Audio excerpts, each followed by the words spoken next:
are we at in society today? Come after me. I'm a man. I'm 40. Go ahead. Make my day. Every single week, I put my freaking heart and soul into this. I don't go out there and laugh. It's not funny. It's not fun. Nothing's funny to me. I don't want to go out there and get embarrassed on Monday Night Football in front of everybody. I think this is the beginning of a beautiful friendship. So ain't nothing changed from yesterday. Still the same person I was yesterday, and I got the same thing for you that I had yesterday. You know why I'm here. You play to win the game.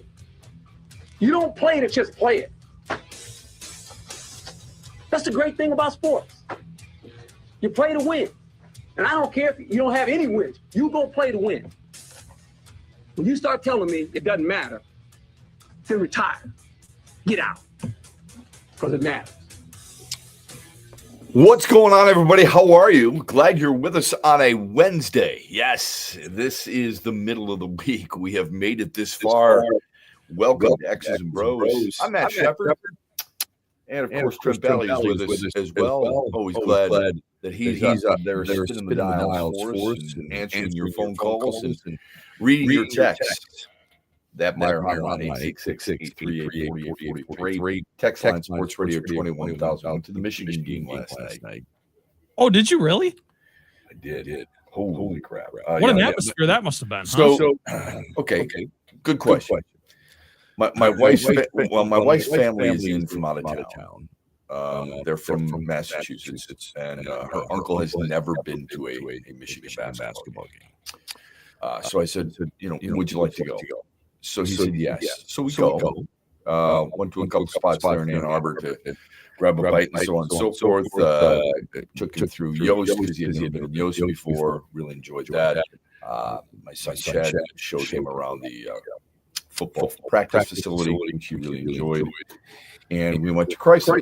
And Michigan is, first and foremost, Michigan is looking really good, man. I mean, they're bringing dudes off the bench that could start a lot of teams. We talked about it yesterday, Shep. We both believe they're the best team in the country right now. I truly believe that. Okay, we're not. You and I aren't being, homers here. We're not being. No, I hate that school. Caught up on the locals.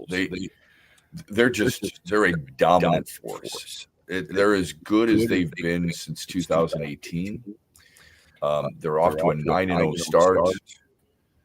Their best start since 11-0 5 years ago. And a lot of people get caught up in dunks, and they get caught up on threes, and they get caught up on offense. And Michigan's offense is there. They won 89-61. They've won a program record 6 consecutive games, beating teams by 25 points or more. Okay. They outscored Villanova 46-10 in the paint. I want you to think about that for a moment. 46-10. They're not beating Mid-American Conference teams. Okay, they're not beating D2 teams. They're beating well-known name teams: Auburn, Gonzaga, Villanova. Beating the crap out of them, like B tier blue bloods. Maybe not the top. You're not Duke, Kansas, not them, but right there are those programs you just listed, and Michigan's crushing them. And they're leaving, no doubt. Trent, it's over by halftime. Yep. Okay. So I told him, I said, "Hey, listen, Greg, I just want you to know that, and this is not a knock on Michigan per se, but I said." It's not like this place gets raucous. This is not this. You're not going to feel a shake here like you would at Camp Randall, okay, Wisconsin, for example. I said it'll be fun. It'll be good. Don't get me wrong, but I said it's not going to blow your mind. We went in there. It was sold out, of course. It was loud enough, yeah, for sure, because their team's really good, for crying out loud. It better be loud, right? Michigan has a tendency, a lot of people leave early. This is a 6:30 game, Trent. It's not like we're going to keep people up. So they've always had a tendency to leave early there. I've never felt, and I don't think many people ever have. It can get crazy. I mean, when Michigan State's there, it's crazy. When Duke has been there, it's been crazy. Trust me, I know. I've called those games. Notre Dame was there. It was crazy. Certain teams go, yeah. I mean, I think you get, the student section is much better than it used to be. But for the most part, it's not a super intimidating place. And he agreed. He said, look, I mean, it's a good crowd, don't get me wrong, but yeah, it's not one of those things that make you, don't open that hornet's nest. So he did ask me the typical question that a lot of people do. Well, if this isn't it, can you tell me, what places are really allowed in the Big Ten? So shared that with them. Bottom line was 8 players scored 7 points or more. Like I said, off to a 9-0 start. Very impressive team. I mean, they can hit the 3. They will muscle you inside. Rebound. Biggest thing for me to take away was their defense is a son of a gun. Yep. They get after you. And I love your quickly. They move their feet really well. They communicate. They are long. They disrupt shots. They will tell you don't come in here. Don't get in the paint now. Okay. They are really flipping good. And I love your points in the paint statistics, Shep, because that means a number of things. That's drives and finishes, that's dunks, that's offensive rebounds, putbacks, that sort of thing. When you dominate a team in the paint like that on both ends, that's a sign of a really, really good team and possibly the best team in the nation. Yeah. The thing about it is, Dusty May just goes, okay, now you're coming in, and you look at this guy coming in, you're like, holy crap, look at his weakness. It's not the first time I've seen Michigan. First time I've seen him in person, and it's like it's not even close. That the other teams don't even belong on the same floor as this team. Now, look, I think Purdue's really good, even though they got the crap kicked out of them the other day. I think Michigan State's really good. I think the Big Ten has got 3 or 4 teams. But this team right here is going to be a serious problem. I don't care if you're playing at home or on the road. They're going to go to Maryland next, and then they're going to get a week off. They're going to be a serious problem for a long time. Because there's no sign or worry that this might be unsustainable. That's the thing. The way Michigan plays basketball right now is so consistent, Shep. I mean, it's not a cute little thing now. Yeah, it's not a cute little thing, Trent. It's not like, they're just hitting threes like nobody's business. They've done one guy's on one guy's on a major role, right? It's not a cute little trend that they're kind of leaning toward. It's the way they play.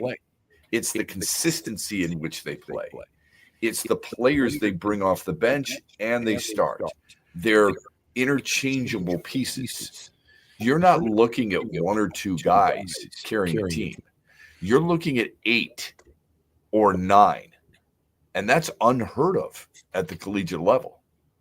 And you could say what you want about that school. You could say what you want about the program. And you could say what you want about the head coach. That dude knows how to work the portal. That dude knows how to coach. He's really good. It's been a home run hire through 1 1/4 of a season. Without a doubt. It's interesting. If you bring in a guy like Dan Campbell or you bring in a guy like J.B. Bickerstaff and you have an unbiased opinion and you're like, man, those guys change the culture. Those guys are really good at coaching. Those guys develop players and so on and so forth. You'll give them the credit. But if you don't like a school and a coach does that, you refuse to do it. Dusty May's in the same conversation. Really good coach. Just getting started. Wondering anything you might have on your mind, we always welcome it. 866-838-4843. Text to Sports Radio 21,000. This is X's and Bros on the Michigan Sports Network, brought to you by Mitch Lyons Wealth. Mitch Lyons here from Mitch Lyons Wealth, wishing everyone a happy holidays. Just like the holidays, retirement should be a joyful time too, full of cheer and happiness.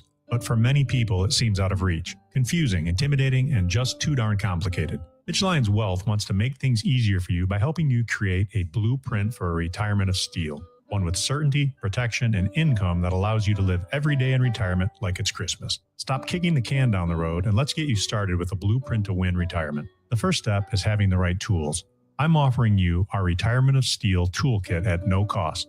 This complimentary toolkit includes my book, Retirement of Steel, along with guides for taxes, Social Security, retirement income, and more. It's yours today with a simple call. Call 844-86-STEEL. That's 844-867-8335.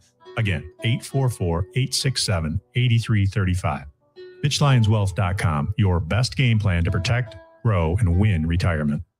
Meijer low prices and BOGO deals make the holidays a good deal better. Keep your entire family warm and toasty with Falls Creek outerwear, now 40% off. Looking for the perfect gift? Select Disney Princess dolls or playsets, mini brands collectible capsules, and popular border card games like Uno and Operation are buy one, get one 40% off. And don't forget the holiday gift wrap, bags, tags, bows, ribbon, and boxes. Buy one, get one 50% off. Bring more happy to the holidays with huge savings at Meijer. Exclusions apply. See all deals in the Meijer app.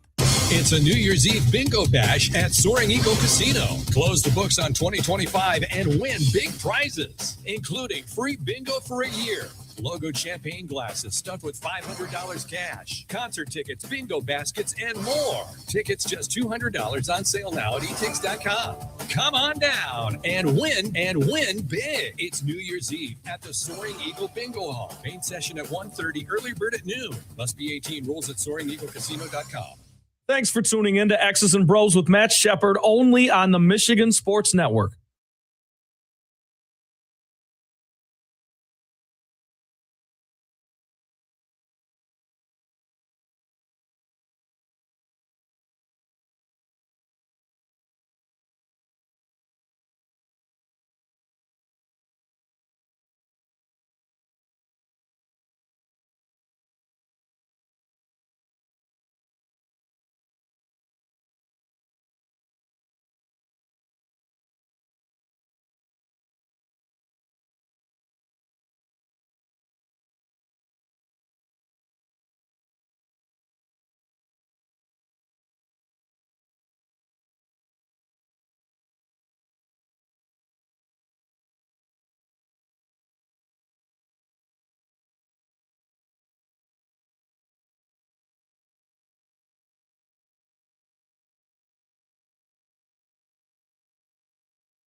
number one ranking. These guys deserve it, man. These guys, what they're doing now to defend and block out all the complacency issues that can creep up on teams, it's a testament to the work. And next day we're on court. These guys will be in here for film. They'll be in here working on their games. They'll be in the weight room working. So that's probably the thing. They still want more, and they know that we have to get better. They compete and do the best they can.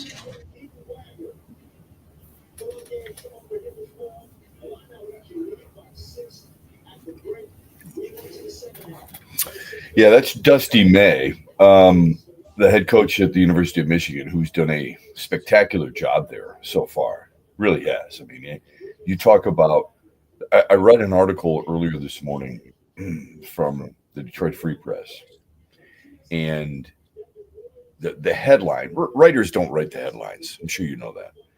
So, but the headline said epic turnaround for Michigan basketball, unmatched in college almost.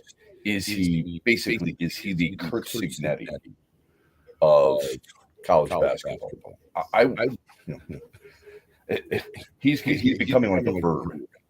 Kurt Signetti is, look him up.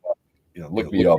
I win. Google me. Blah blah blah blah. I don't know if that's necessarily fair because, I mean, Dusty May, people knew who Dusty May was before Michigan. They knew him at Florida Atlantic. He's a good coach there. All right. They were a 9 in the NCAA tournament and got the what's the nickname? The Owls, right? To the Final Four. All right. Actually, roll. They got Memphis that year. They beat Farley Dickinson that year. They beat Tennessee. They beat Kansas State. They were a 9 seed, correct? Correct. And they lost to Brian Dutcher and San Diego State. Yeah, that's right. That was a crazy Final Four because it was like a 9 seed, a 5 seed, another 5 seed, and a.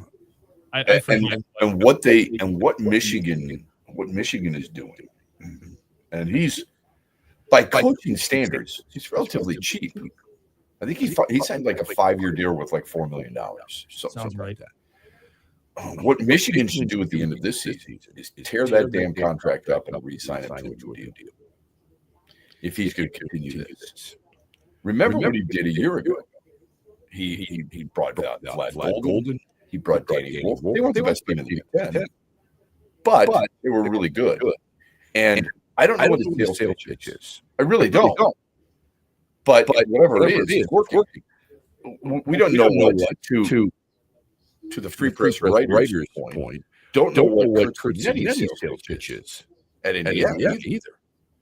And he's bringing guys who were from James Madison. He turned around James Madison, which is pretty obvious because James Madison's in the college football playoff. Unjustifiably so. But still, they're there. They're still the 12 seed. They're still 1 of 12. You're not going to be able to take that away from them now. You're just not. Dusty May with Michigan, what is he doing?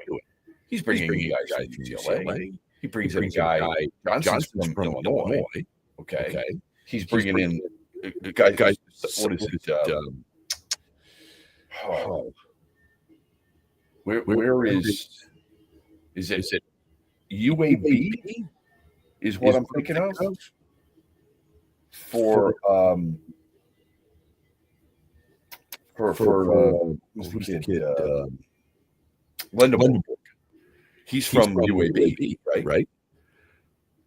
Some of these guys are monsters.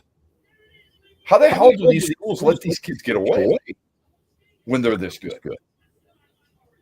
I don't know. Morris Johnson's a really good player. How does he go from Illinois to Michigan? You get who's the kid who transferred Roddy Gale? He transferred from Ohio State. These guys are good players, man. These guys are good players on the teams that they're leaving. He's not just getting guys like Trey McKinney, who's Mr. Basketball in the state of Michigan. He's getting some guys. Dave Mara comes from UCLA. He's athletic. He's 7'3", 265 pounds, whatever it is. He's rather thin, but he is athletic. He can run. He's got a nice looking shot. He's done a really good job. Dustin has at that program, and they are completely legit. I'm not saying they're going undefeated. They're not. Okay. But they, when you fill out your NCAA bracket, have that team go a long way.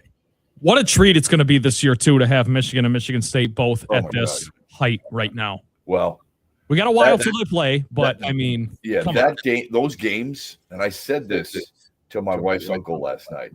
I said, I'm going to tell you something right now. Because I said, I've watched Michigan, I've watched Michigan State. And I said, when they clash, it is going to be flipping epic. I mean, think about the other rivalries, Shep. Like, think about if Louisville and Kentucky were both in the top 10 right now. How big that would be, you know? This is that. If Duke and North Carolina were both in the top 10, which has happened plenty of times. But Michigan and Michigan State, I'm just telling you, don't take this for granted, everybody, because this is awesome. It is special. It's been this way before. It has. I mean, Michigan and Michigan State. I've called those games when both teams are top 10, top 15. But it's been probably 12 years, right? It's been a little bit, yeah. They don't play. I looked it up last night. January 30th, they play. And then they play the last regular season game of the year, which is brilliant. Awesome. Yep. I absolutely love that. They did the same thing. What college basketball needs to do is something similar to what college football does. Unless you're in the Mid-American Conference of college football. If you're in the MAC, you take your really good rivalries and you flush them down the toilet. And you play them earlier in the season. On a Wednesday. Yeah, on a Wednesday. Yeah, it's brilliant. I mean, it's a really smart conference. I got an idea. We don't have that many rivalries in sports anymore. We don't have that many rivalries in football anymore. But in college, we have a tendency to have them. So how many should we have? Well, we've got quite a few. What do we want to do with them? Well, don't play them on rivalry weekend. I've got an idea. Let's play them in the middle of the week. Let's play them early in the season. That's how you gain fans. That's a brilliant move. Good job, Mid-American Conference. And then you wonder, while everybody else is dancing, you're in the corner sucking your thumb and drinking punch at the high school dance. But anyway, if you're college basketball, what you might want to do is you might want to take a little bit of a follow from college football and have a rivalry weekend and make sure there's a ton of them during that weekend. And here's the brilliance of college basketball. You can do it more than once. So playing at the last game of the season is really smart. I love that. It's going to be at MSU on January 30th and at Chrysler Center on March 8th, which is a Sunday. It's going to be spectacular because Michigan State beats you in a lot of different ways with a deep roster, and Michigan does the same thing. Can I be nitpicky? Of course. Free throw shooting's got to improve.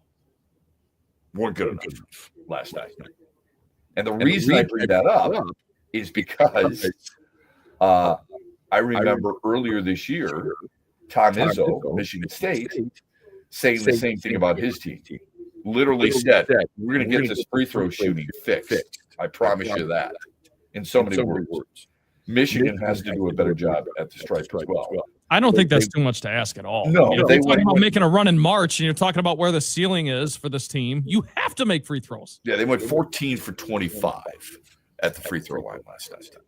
56%. That ain't working. Too many misses. You know, in the words of Dire Straits, that ain't working. All right. So anyway, really impressive.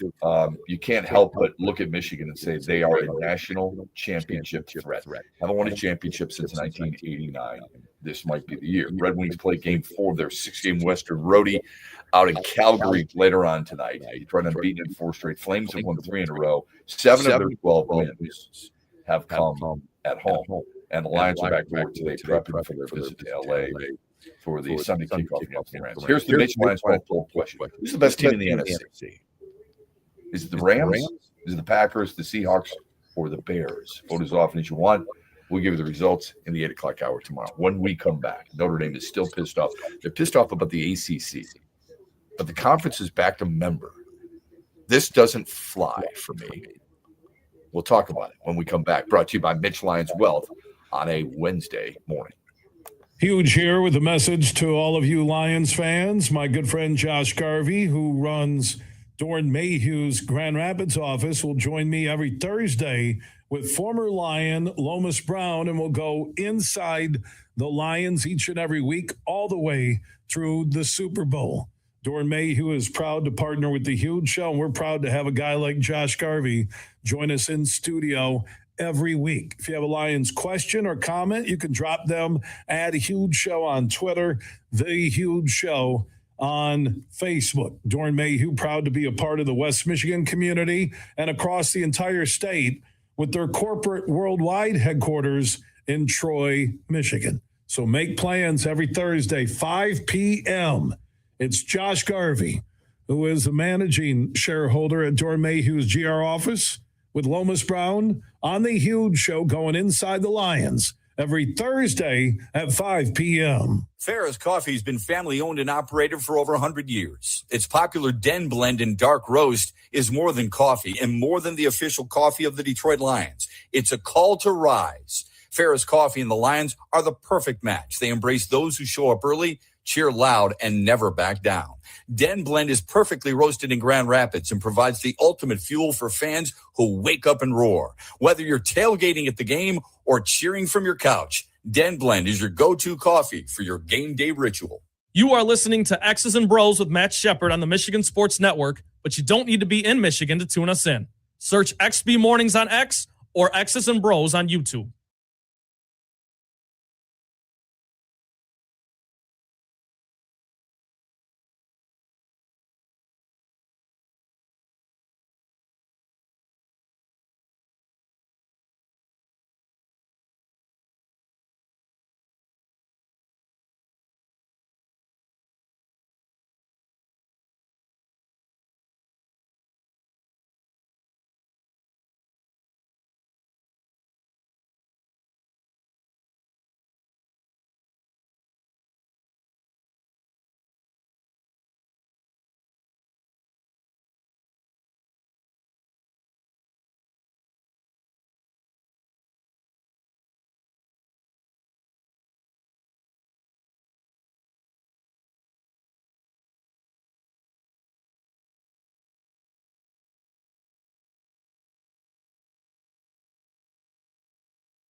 35 after the hour. Welcome back on a Wednesday morning on X's and Bros throughout the state of Michigan.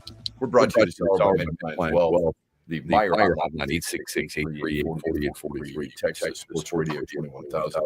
I'd like to mention Kyle Finnegan is re-up with the Tigers, a 2-year deal worth $19 million. I like it. He's not going to wow you. All right. I'm not going to try and convince you that he's a quote unquote closer. I know we love labels in sports. Okay.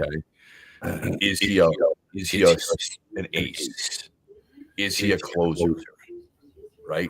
There are certain things that we like to put on certain. Is he a number one line defenseman? Is he a number one center? Is he a true point? Is he a stretch four? All these things that we'd love to label certain positions, and that's fine. Can he play? Can he get out? That's what I'm wondering. Kyle Finnegan is probably not going to be the back end of the bullpen guy.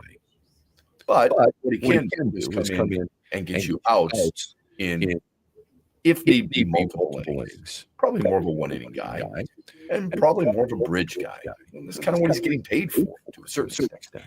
Last year, in 18 regular season innings, he had 4 wins and 3 saves. He had a whip of 0.77. He had an ERA of 0.115. He had a strikeout rate of 35%. It's good stuff. It's somebody they need. They need more, but it's somebody they need. Here's the other thing people are no doubt asking. I mean, they want names. David Warlock from Fangraphs is joining us at 7:35. He's at the baseball winter meetings. You know what we're going to ask him. We're going to ask him exactly what you want to know. We're going to do that. And then at 8:35, Patterson, the Athletic. Pistons have had some time off.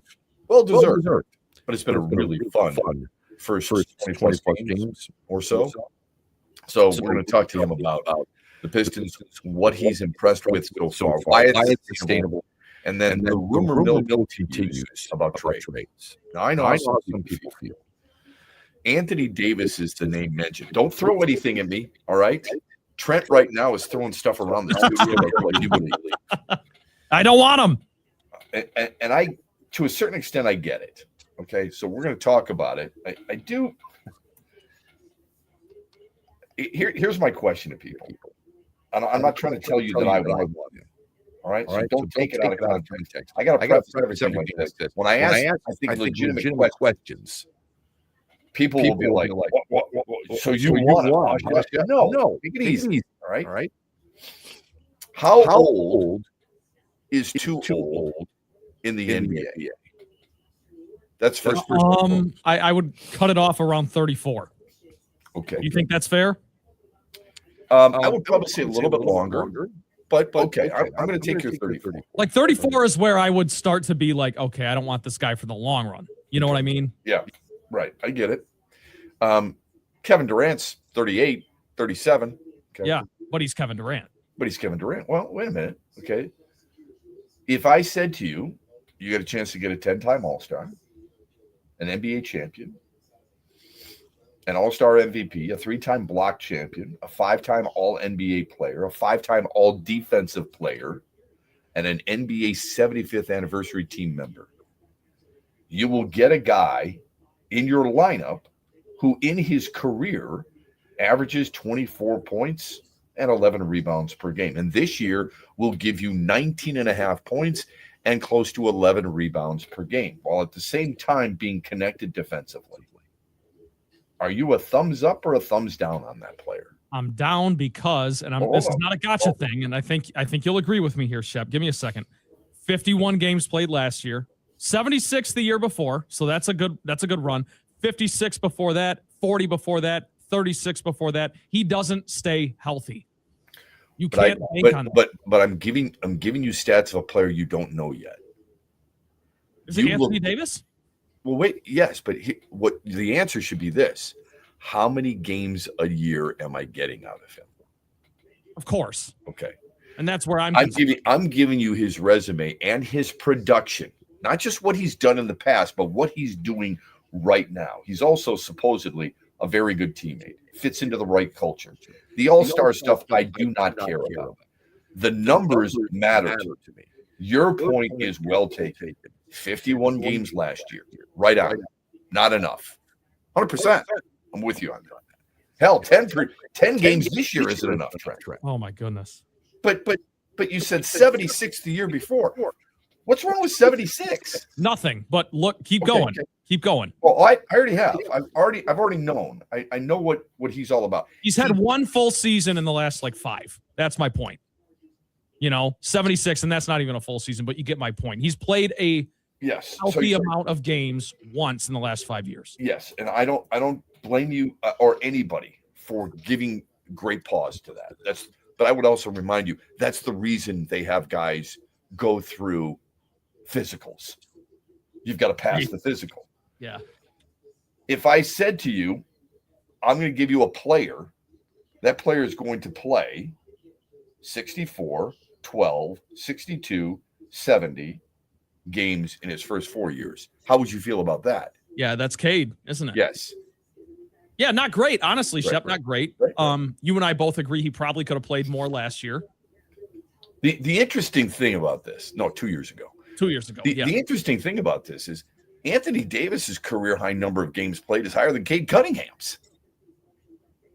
Yeah, that's a good point. And now he's older. So, and perhaps you and I could agree that part of the issue is the Pistons held Cade Cunningham out a couple of years ago when they probably shouldn't have. Who's the other name associated with the Pistons right now? Lauri Markkanen. Would you be in favor of that? Would you like that addition? For the right price, of course. And we've talked about what the price would be. Yeah, no. But yes. Okay. Fork the nose, yes. Okay. You ready? For games played? Yeah. All right, let's go. 68, 52, 50, 51, 61, 66, 55, 47.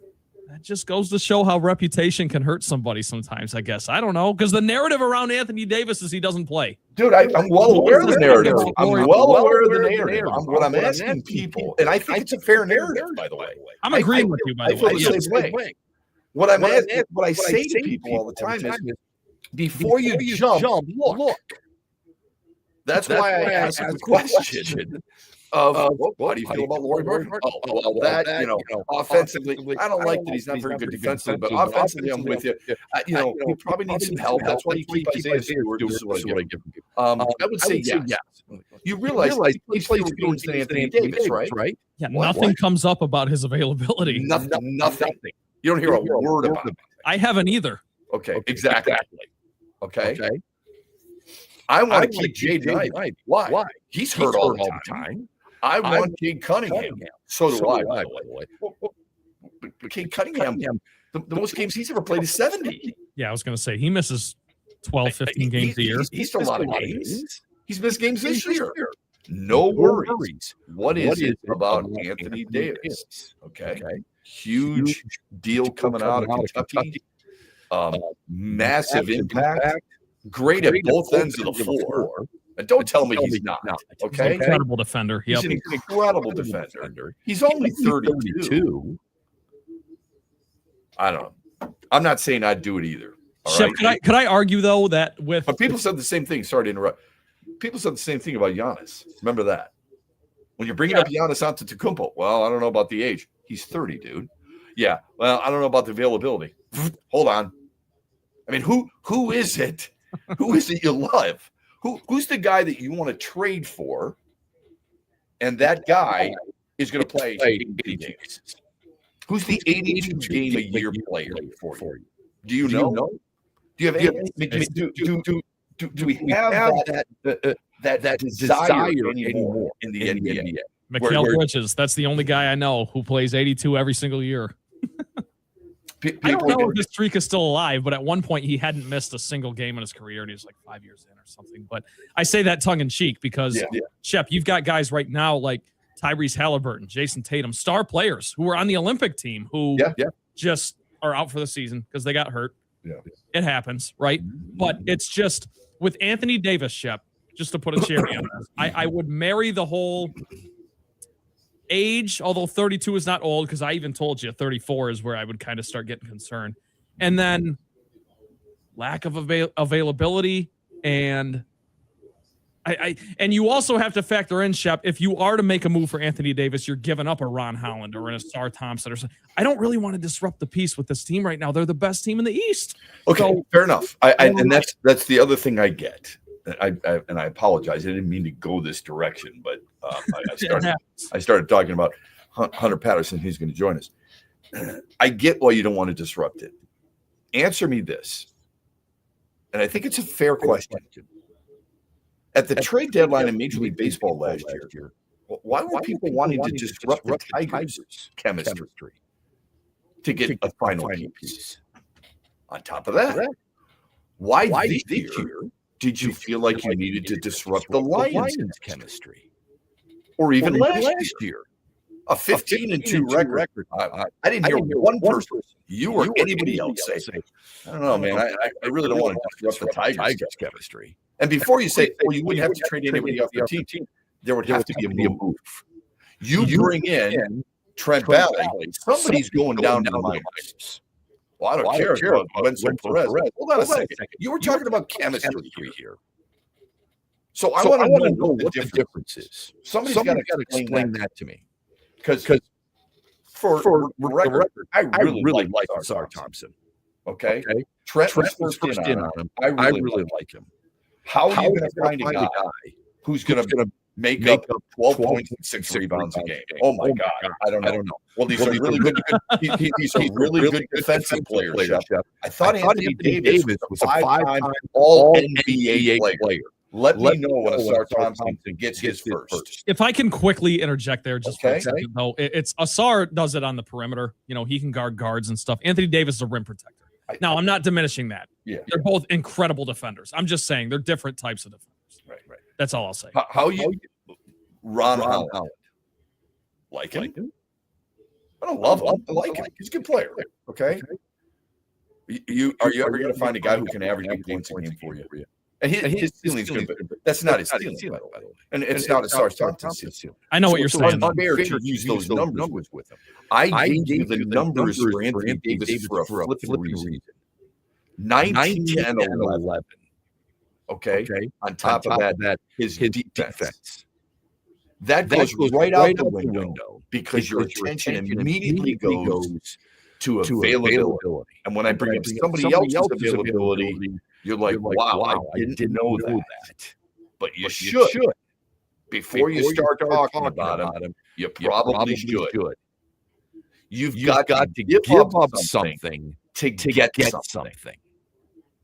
Now, it's probably a bad example of the Lions because you give up draft picks. The dirty secret is, what is that draft pick going to be?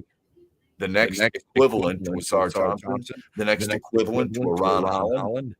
It's going to be a starter.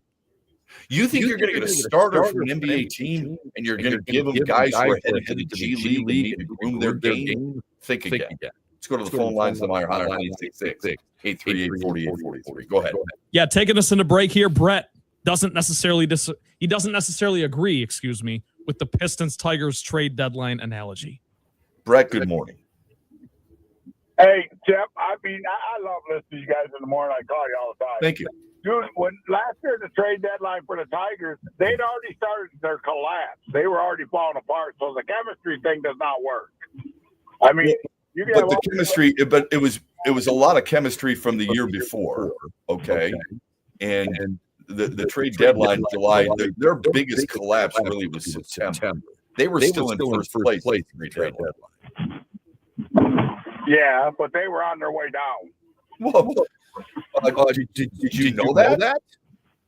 Were you I thought we needed a bat and more pitching at the beginning of the season. I was never on the bandwagon, we're going to make it to the World Series and all that. We can't hit. Okay. You can't win games unless you score runs. Okay, but the point remains. What is it that you saw from the Tigers? Okay, and the trade deadline is July. All right.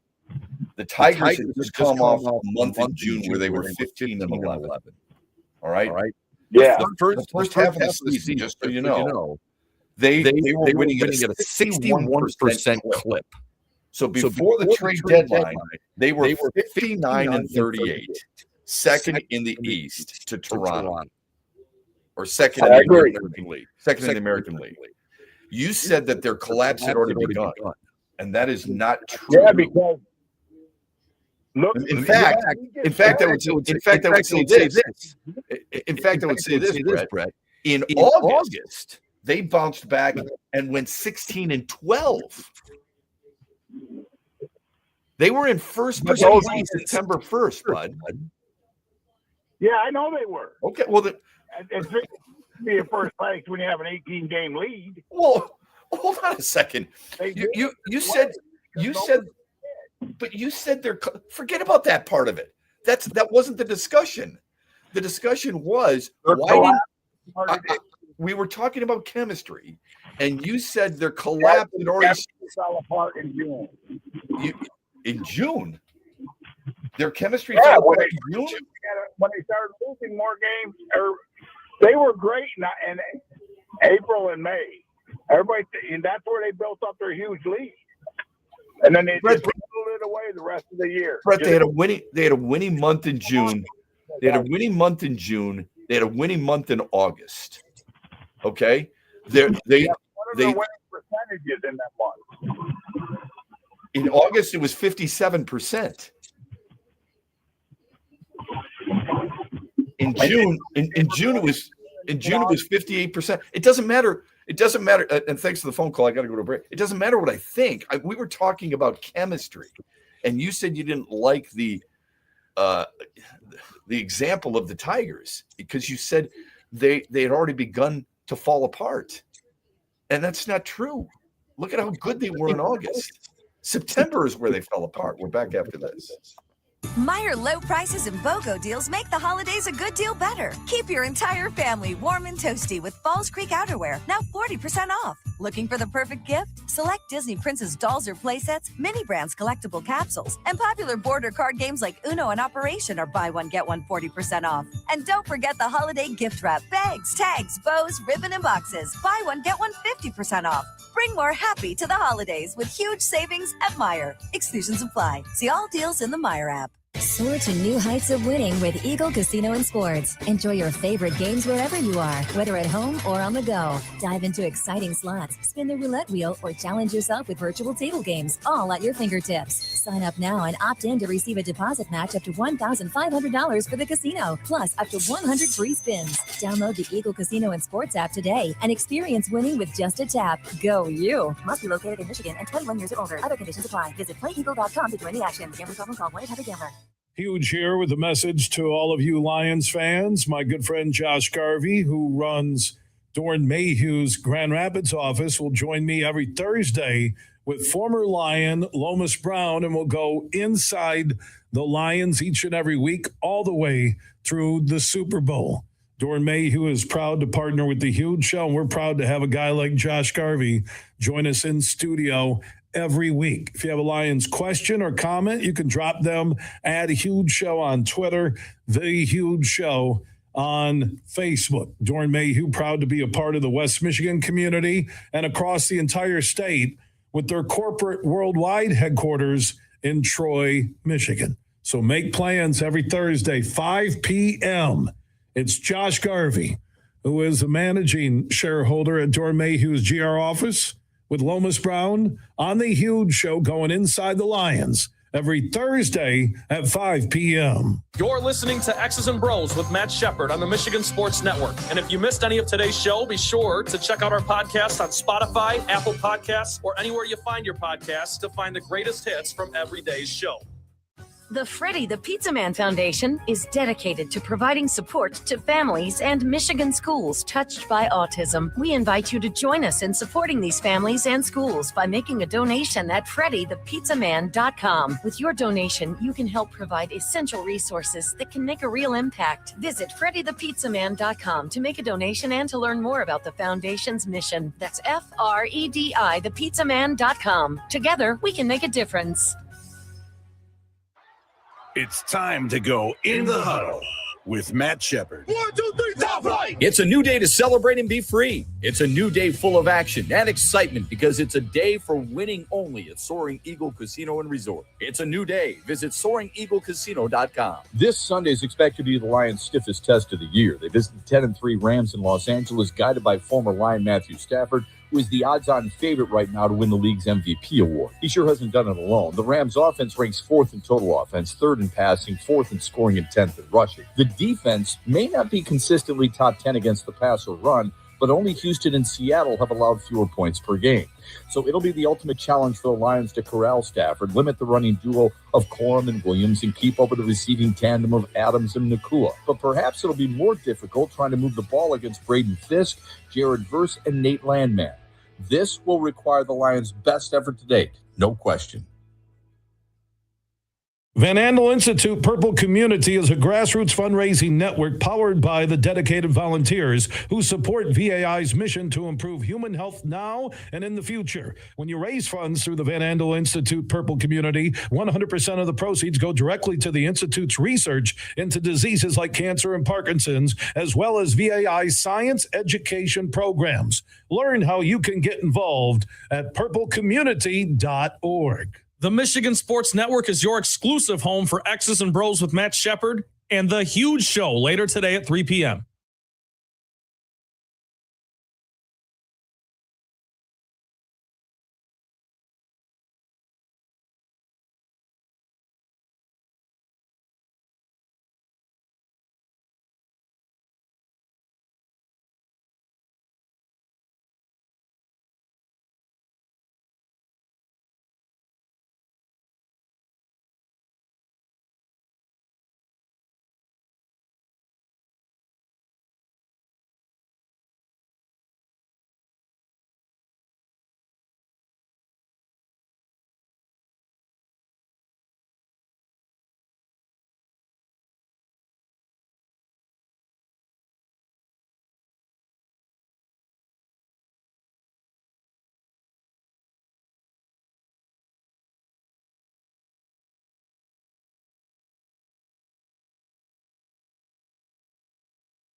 It's kind of an exciting morning.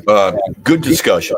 Talked a little bit about Michigan and how impressive they were, and then we started diving into the possibility of a Pistons trade. Detroit's in the middle of a lot of things right now, so that should excite people a little bit. I appreciate Brett calling in, and I do appreciate his perspective. Didn't like my example. Why didn't anybody complain? Or why were they not worried about the chemistry of the Tigers at the trade deadline?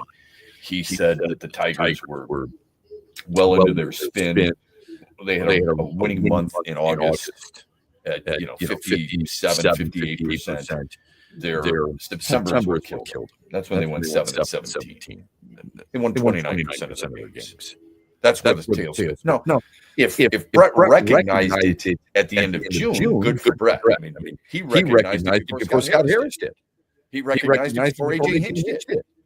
He recognized it before any of the analysts did, who at the time saw them in the division with the league, second to Toronto in the American League, and suggesting, you know what, they got to shake things up. He saw it before just about anybody. I didn't see that. All right. It's if you told me you would have to subtract one or two guys, and those one or two guys were not super important players. Jawai Jones. Oh my God! How are we going to continue and go through July or August and September without him? It's not a huge deal. It's different when you get rid of two young promising players who are playing important minutes for you.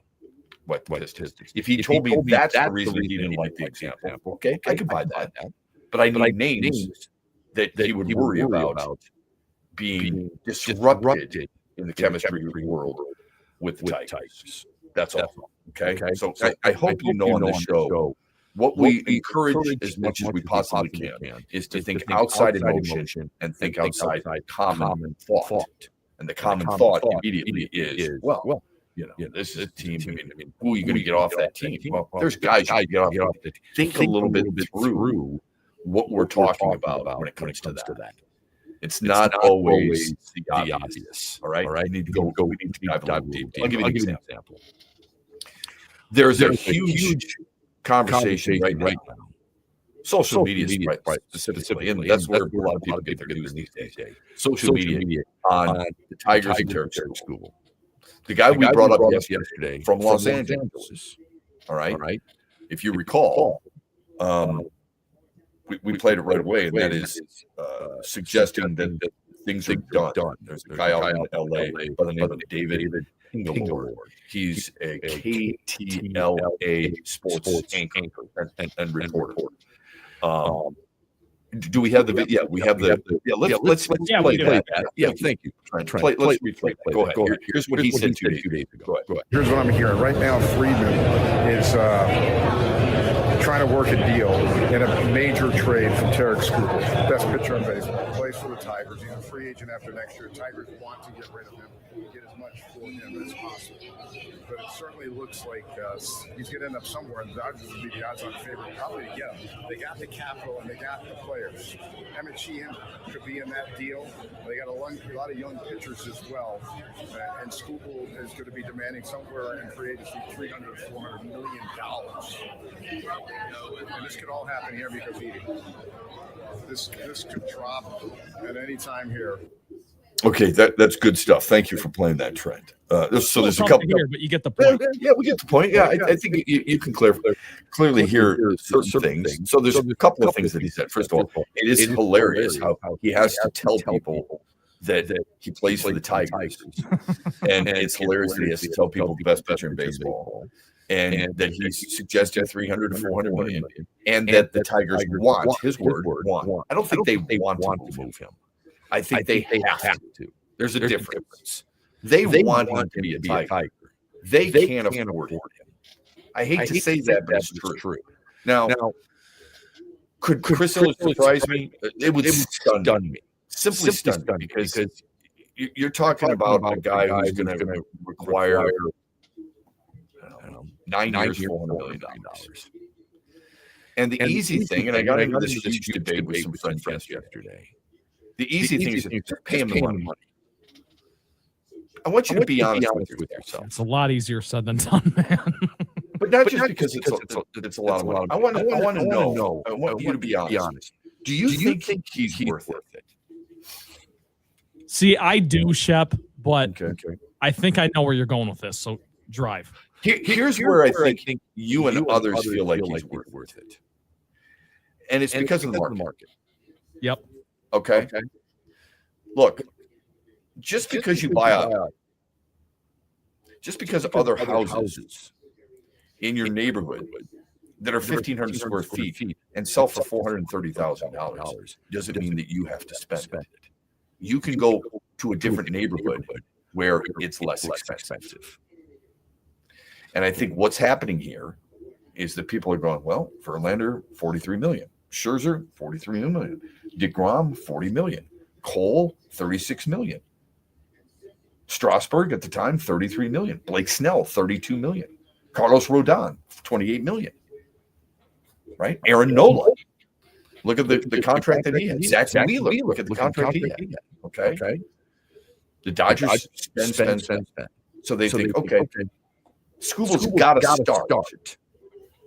What's the start? I mean, if I'm Scott Paulson, Jacob DeGrom signed for $40 million a year.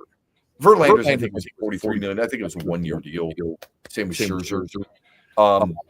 But you're talking long term. It's got to come close to Garrett 36. Am I wrong? So it's got to be Yamamoto's 325. Are you looking at it per year, or are you looking at it for the length of the contract? I don't know. And is it backloaded, front loaded, all that stuff? Yeah, right? I mean, Scherzer was backloaded in Washington. It doesn't matter. Otani's was backloaded in Los Angeles. Yeah, it's not the most important factor. That doesn't matter. It's the total package, right? It's kind of like when a girl dates you; she gets the total package. All right. So this guy David Pingalore gives you an update today. Here's his update. I'm hearing the Skubal deal is essentially in place. The pieces are agreed to. The framework extension and ownership approval in Detroit. The Tigers won't greenlight it without the owner's approval. The Dodgers won't ship out that kind of haul without a long-term commitment from Skubal. That's the final hurdle. That's the correct hurdle. This is what I said over a year ago. You're not, first of all, the number of teams that you're going to trade into, minimal. Dodgers, Giants, Phillies, Yankees, Mets, Padres, Cubs could get in on it.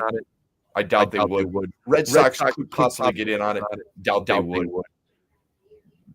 Maybe the Braves or Blue Jays, they doubt it because they've already got some pieces there that are pretty expensive. Dodgers money's no odd. Mets no. So you're limited to I would say half a dozen teams. Those teams have to be able to. They're not going to do that unless they can get him a long-term deal. This is the danger you had by trading him or trying to trade him this offseason. Last offseason, that would have been a big deal because they would have started working with him. Now, where they've got you is like, man, I'm not trading for this dude for a one-year rental. I'm not giving you up a haul of prospects without long-term commitment from him and his negotiating team, Scott Boras. And obviously, if you're Boras, you would love to take him to market because the price goes up. But if you can get the price that you want right now, we'll use this reporter's suggestion: $300 to $400 million, closer to $400. Why wouldn't you do it? And if Skubal agrees to it. Oh, wait a minute. Did I just say that? Skubal does have control over some things? That's surprising to me. I thought he told us he didn't. This hour is brought to you by Meyer. We're going to talk to David Laurel. He's at baseball winter meetings. We're going to pepper him with this stuff at 7:35 on BrO's. It's a New Year's Eve bingo bash at Soaring Eagle Casino. Close the books on 2025 and win big prizes, including free bingo for a year, logo champagne glasses stuffed with $500 cash, concert tickets, bingo baskets, and more. Tickets just $200 on sale now at etix.com. Come on down and win big. It's New Year's Eve at the Soaring Eagle Bingo Hall. Main session at 1:30, early bird at noon. Must be 18. Rules at SoaringEagleCasino.com. Farrah's Coffee has been family owned and operated for over 100 years. Its popular Den Blend and Dark Roast is more than coffee and more than the official coffee of the Detroit Lions. It's a call to rise. Farrah's Coffee and the Lions are the perfect match. They embrace those who show up early, cheer loud, and never back down. Den Blend is perfectly roasted in Grand Rapids and provides the ultimate fuel for fans who wake up and roar. Whether you're tailgating at the game or cheering from your couch, Den Blend is your go-to coffee for your game day ritual. Meijer low prices and BOGO deals make the holidays a good deal better. Keep your entire family warm and toasty with Falls Creek outerwear, now 40% off. Looking for the perfect gift? Select Disney Princess dolls or playsets, mini brands collectible capsules, and popular board or card games like Uno and Operation are buy one, get one 40% off. And don't forget the holiday gift wrap, bags, tags, bows, ribbon, and boxes. Buy one, get one 50% off. Bring more happy to the holidays with huge savings at Meijer. Exclusions apply. See all deals in the Meijer app. The Freddie the Pizza Man Foundation is dedicated to providing support to families and Michigan schools touched by autism. We invite you to join us in supporting these families and schools by making a donation at freddythepizzaman.com. With your donation, you can help provide essential resources that can make a real impact. Visit freddythepizzaman.com to make a donation and to learn more about the foundation's mission. That's FREDI thepizzaman.com. Together, we can make a difference. Huge here for Van Andel Institute Purple Community. Now, they're a grassroots fundraising network powered by the volunteers who support VAI's mission to improve health now and in the future. Learn more at purplecommunity.org.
Scoobel is metrically dominant, both in advanced and traditional measures. He's truly a saber-proof tiger. If you want to look at the tail of the tiger without Scoobs, they're a mystery machine. I don't get that dude, man. He's a different cat. He knows how to negotiate. He knows how to put together deals. He knows how to convince athletes to go with him. If he's going in there and talking to Derek Scoobel on the first day that they meet, that he wants him to represent him, and he says Scooby Dooby Doo and all that other stuff, and I don't know how that improves. I don't know how that impresses athletes, but I suppose it is. He gets his client the most money they can get, so credit is due. Well, Shep, I'll also say, editing that audio, I took out a lot of pauses in there. I mean, it was not a fluid statement like you just heard. He's not made for television, right? No, when it comes to that stuff. I love Ken Holland. He's an awesome guy. We had the same problem with him. He would go off on a tangent, boop, boop, boop, boop, boop, boop, boop, and then finally get back point. You're like, okay, what do I do with this? Yeah, how do I deal with that? Back with you here on X's and Bros. David Laurel from Fangraphs is going to join us at the bottom of the hour at 7:35. Really looking forward to that because of the baseball winter meetings in Orlando, which is where a lot of the news is happening. There is a belief that San Diego is going to make a massive deal. I don't know if it's for Derek Scoobel. Nobody has really speculated that. But AJ Preller, general manager, is I would argue the most.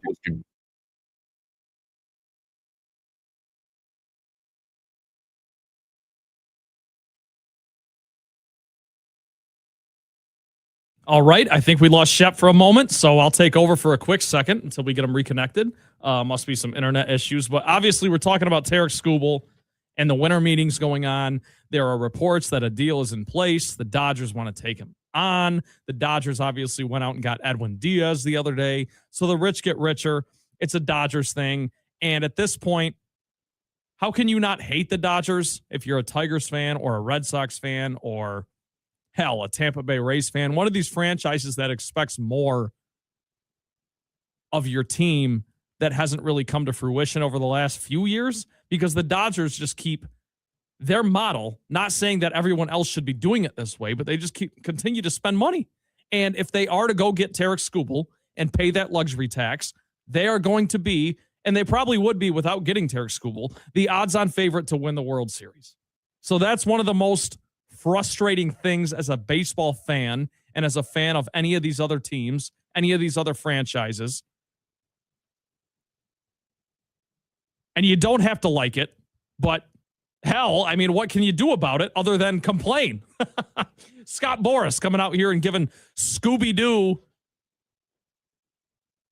what do you call that? Analogies to Derek Scoobel, Zoinks Scoobs. All right, let me get Shep back on the line here. I'm going to have to go because I'm doing double duty here. We'll be right back after these messages. Let's get Shep back out here. Make every second count inside the $3,360,000 mega cash cube at Soaring Eagle Casino and Resort. Every Friday and Saturday in December from 5 p.m. to 11 p.m. 2 lucky winners will be drawn every hour to step into the cash cube. Once the bills start flying, it's game on. Grab as much cash as you can before the clock hits zero. $30,000 in cash is swirling around, and whatever you can grab is yours. Only at Soaring Eagle Casino and Resort. Your getaway reimagined. Visit SoaringEagleCasino.com for complete rules and details. Huge here for the Michigan High School Athletic Association. You can stay up to date on the latest from Lansing 24/7 at MHSAA.com, at MHSAA on Twitter, and MHSAA on Facebook. The latest news, press releases, and stories connected to every high school in the state of Michigan, available for you 24/7 from the Michigan High School Athletic Association. Log on to MHSAA.com, at MHSAA on Twitter, and MHSAA on Facebook. And if you're looking for archive, boys and girls, high school sports, MHSAA.TV. That's MHSAA.TV. 24/7, everything you need to know about high school sports in Michigan. Log on to MHSAA.com.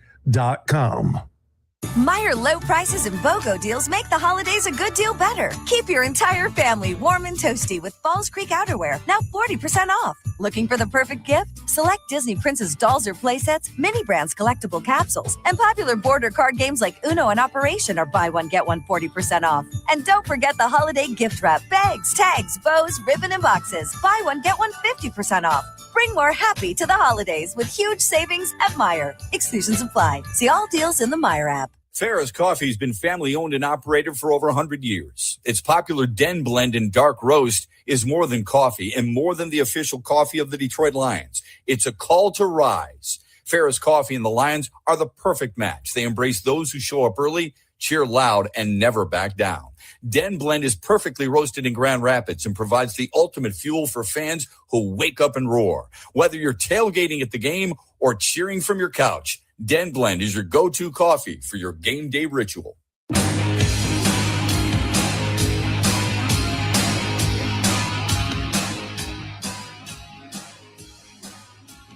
All right, it's X's and Bros with Matt Shepard.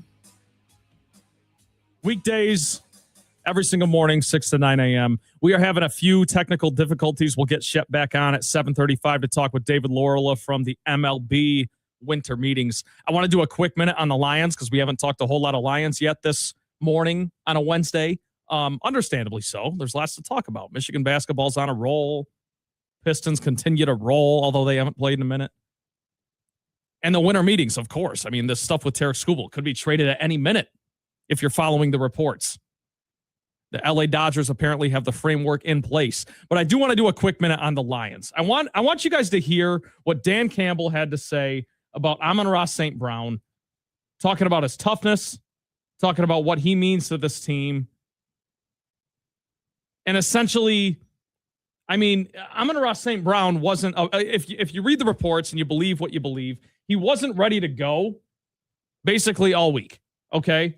And he decided to lace him up, and not only did he lace him up, he goes out there for 7 catches, has a hell of a game on a Thursday night, and now he gets 10 days to rest before taking on the LA Rams. So I just want to, I thought I had that sound. I don't. I apologize.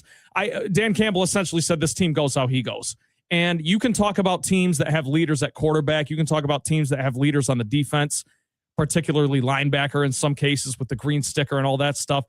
Amon-Ra St. Brown might be the biggest leader on this team. And I just mean that from a standpoint of production, attitude, and he's been here from the start, from when this team first gelled together. You know, Penei Sewell and Amon-Ra St. Brown are the two guys that I'd point to in Brad Holmes' first draft haul that really laid the foundation, set the groundwork right. And of course, Brad Holmes and Dan Campbell have a whole lot to do with that. But I just think it's awesome that we have in Detroit one of the best receivers in football who's willing to play through injury, willing to brave the storm a little bit here and there, and he goes out there for 7 rocks. Although Jamison Williams maybe was the star of the game, Jahmyr Gibbs was maybe the star of the game, Amon-Ra St. Brown's still out there setting the tone. When we come back, we got David Lorela from Fangraphs. He will talk MLB winter meetings with Shep at 7:35 on the other side. Don't touch that dial.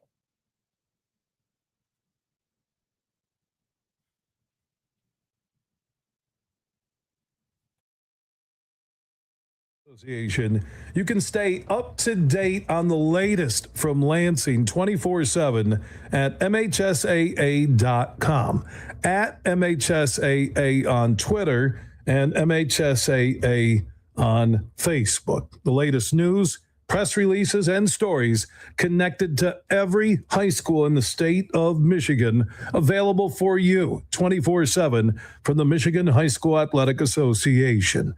Log on to MHSAA.com, at MHSAA on Twitter, and MHSAA on Facebook. And if you're looking for archive, boys and girls, high school sports, MHSAA.TV. That's MHSAA.TV. 24/7, everything you need to know about high school sports in Michigan. Log on to MHSAA.com. Soar to new heights of winning with Eagle Casino and Sports. Enjoy your favorite games wherever you are, whether at home or on the go. Dive into exciting slots, spin the roulette wheel, or challenge yourself with virtual table games, all at your fingertips. Sign up now and opt in to receive a deposit match up to $1,500 for the casino, plus up to 100 free spins. Download the Eagle Casino and Sports app today and experience winning with just a tap. Go you! Must be located in Michigan and 21 years or older. Other conditions apply. Visit playeagle.com to join the action. Gambling problem, call 1-800-GAMBLER. Meyer low prices and BOGO deals make the holidays a good deal better. Keep your entire family warm and toasty with Falls Creek outerwear, now 40% off. Looking for the perfect gift? Select Disney Princess dolls or playsets, mini brands collectible capsules, and popular border card games like Uno and Operation are buy one, get one 40% off. And don't forget the holiday gift wrap, bags, tags, bows, ribbon, and boxes. Buy one, get one 50% off. Bring more happy to the holidays with huge savings at Meyer. Exclusions apply. See all deals in the Meyer app. It's time to go in the huddle with Matt Shepard. 1, 2, 3, top flight! It's a new day to celebrate and be free. It's a new day full of action and excitement because it's a day for winning only at Soaring Eagle Casino and Resort. It's a new day. Visit SoaringEagleCasino.com. This Sunday is expected to be the Lions' stiffest test of the year. They visit the 10-3 Rams in Los Angeles, guided by former Lion Matthew Stafford, who is the odds-on favorite right now to win the league's MVP award. He sure hasn't done it alone. The Rams' offense ranks 4th in total offense, 3rd in passing, 4th in scoring, and 10th in rushing. The defense may not be consistently top 10 against the pass or run, but only Houston and Seattle have allowed fewer points per game. So it'll be the ultimate challenge for the Lions to corral Stafford, limit the running duo of Corum and Williams, and keep up with the receiving tandem of Adams and Nakua. But perhaps it'll be more difficult trying to move the ball against Braden Fisk, Jared Verse, and Nate Landman. This will require the Lions' best effort to date, no question.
35 after the hour. Welcome back.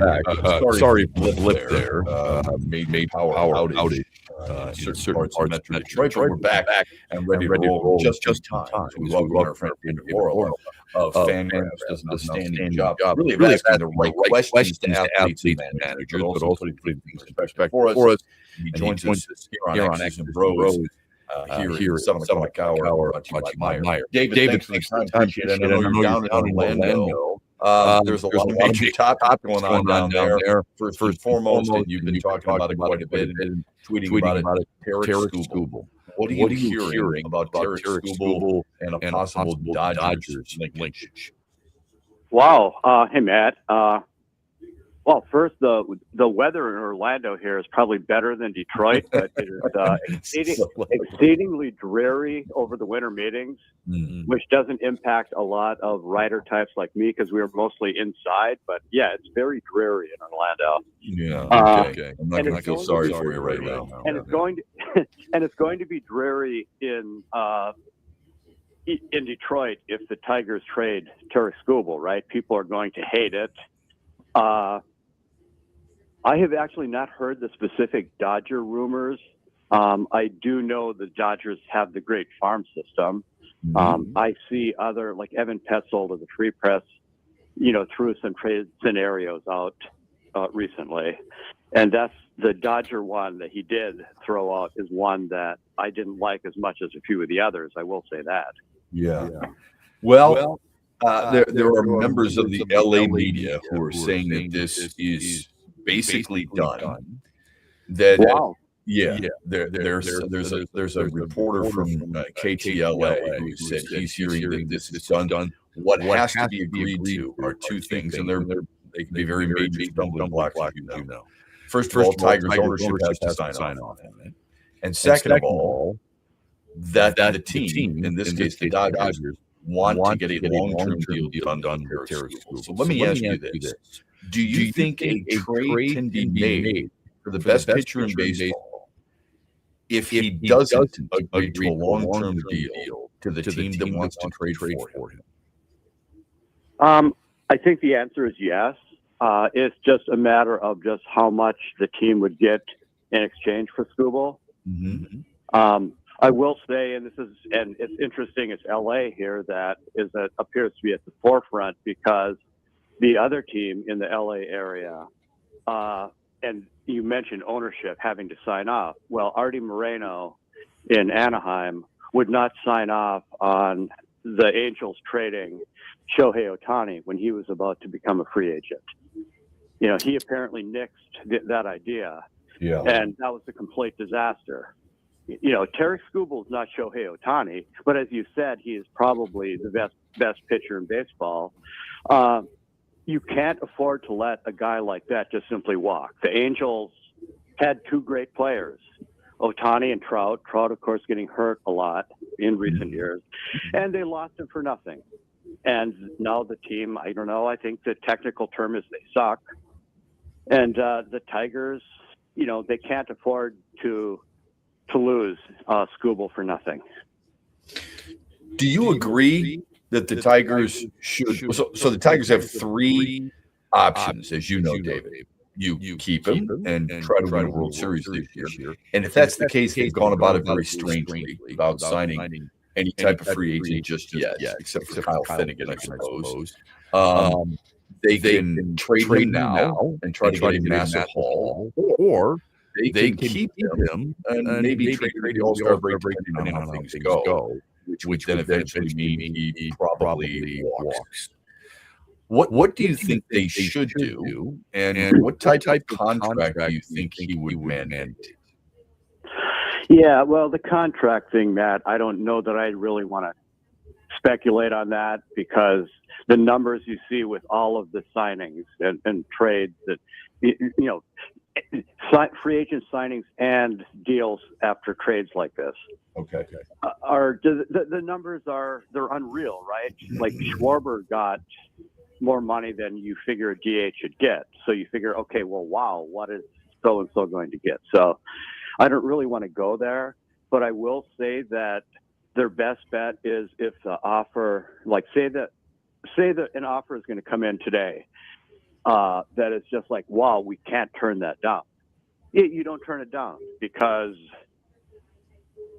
if you can get enough of a haul for Tarek Skubal, the Tigers are going to be World Series contenders maybe for the next 5 years, as opposed to this coming year by keeping him. And are the Tigers truly a serious World Series contender as we sit right now with Tarek Skubal and the roster as it is? Well, Scott Harris would say yes. Scott Harris said yesterday on MLB TV that they were close to the World Series. I didn't see that, but that's what they said. And that's what a lot of people, David, believed in Detroit. Members of the media and fans too think the last 2 years that the Tigers could have been good enough to win the World Series or get to the World Series, I should say. No, I think that's true, Matt, in that the division isn't insurmountable. There are a lot of wild card teams, and any team can win a short series, blah, blah, blah. So, but are the Tigers, to me, one of the best teams in baseball right now? I do say no. They're a good baseball team, but there are better baseball teams. So, again, it depends on what kind of offer might come. It is maybe more dangerous to wait. But on the other hand, if you are approaching the trade deadline in the summer, and the Tigers, they do what they did last year. They're in a great position, which they almost blew, but they're in a great position. Well, then, you keep Skubal, you roll the dice. Hey, maybe we're going to win the World Series this year, and that doesn't mean he's going to leave after the season, too. Yeah, that's a good point. And I appreciate that. David Laura Fangraphs joins us here on X's and Bros. Follow him on Twitter like I do, David Laura QA. Let me ask you this is kind of a dangerous question. I'll be the bad guy in this scenario. Why is everybody blaming Chris Ilitch and Scott Harris and not Tarek Skubal? Tarek Skubal has come out and said, this is out of my control. There's nothing I can do about it. I really want to be in Detroit. He's the one who's in charge, not Scott Boras. Scott Boras works for Tarek Skubal. Everybody views Chris Ilitch as chief and Scott Harris as the guy who, I don't know, smartest guy in the room a lot of times. Why isn't Tarek Skubal, if he wants to be here so bad, giving his agent a mandate like Jose Ramirez did in Cleveland and say, this is how much I'll play for, get it done, if not move me to try and help the team. Like Matthew Stafford said to the Lions a few years ago when he before he shipped out to the Rams. Why is the narrative the other way? Well, I think the answer to that, Matt, is that's the way the business works. And I think that at this point in time, Skubal should try to get everything he can. If he truly loves Detroit and wants to stay, when push comes to shove, maybe he will accept just a little bit less, contract extension, whatever. Okay. But until the point comes that he has to, and certainly working for, with Boras, we all know what Boras is like. We can argue that he's terrible for baseball. Well, he's great for the players. And the players deserve what they can get. Absolutely. Are payrolls too high in baseball? Do the best players make too much money? Well, sure. But on the other hand, the owners are rolling. You can't lose money buying a baseball team.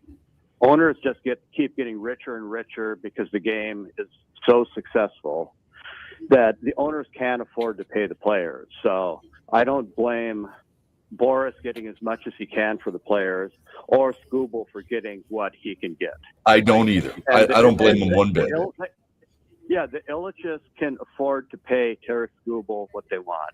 I mean, the Pittsburgh Pirates, if they really wanted to, could afford to acquire Skubal and sign him to a huge contract. They won't, and they are a quote-unquote smaller market team that doesn't spend. But if they wanted to, they have the money's there, right? Yes, the money is there for every single team, and I understand where people are coming from. I just think, for the most part, when you see where the narrative goes, and I'm not sticking up for either Chris Ilitch or Scott Harris, trust me, but I do find it odd that the players are oftentimes in charge they can do things that nobody else can do. If I'm Tim Skubal, I get as much money as I possibly can as well. But don't for them to play a victim as if they don't have any control. I think it's kind of ridiculous. What else do you hear? So Detroit re-ups Kyle Finnegan, 2 years, $19 million deal. I like it. What other areas do you think they need to address, and can they address while down there in Orlando? Yeah, I have a thought on that, but just sort of take one step back on teams competing. And Kyle, when you have the GM saying that this team is good enough, we're good, that's what they're going to say, unless, it's obvious that they're full of crap. The Minnesota Twins, division rival, were selling at the trade deadline, and it looked like they were going to rebuild, but now they have reversed course and at least publicly are stating that they're not going to be trading any of their key players anymore because they feel they can compete. That's arguably a mistake for the Twins right now. But the point is that, yes, you're going to say you can compete. You want to keep the fans happy. But, and then to your last question here, Matt, a name that I haven't seen attached to the Tigers, and it probably has been by somewhere, Marte with the D-backs. Ketel Marte? About them dealing him, but I never hear it linked with Skubal. That would make sense because, the Tigers get an outstanding player who fills the role they need. You do that in a Skubal deal. They don't the Tigers wouldn't necessarily have to get, this is a fabulous prospect package. Get a star. Yes.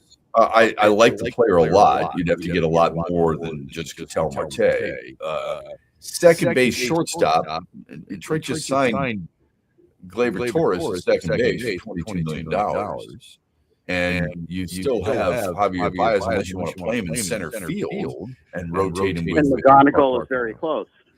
And McGonigal is close, although I see him as a second baseman, not as a shortstop. I see Bryce Rayner as a shortstop. I don't see Kevin McGonigal as a shortstop. Yeah, I know there are a lot of mixed feelings on that. I talked to somebody who saw him a lot in the Arizona Fall League, who came around a little bit to thinking, you know what, I think I changed my mind. I think he maybe can play shortstop in the big leagues, that he wouldn't be Ozzie Smith or Alan Trammell, but he would be passable there. Okay. But, with the Gleyber Torres, if you end up getting Marte to play second base, well, that's the old, you can't have too many good players. You figure it out, right? If you can get an upgrade, you do it, unless it's something that's going to ruin clubhouse chemistry.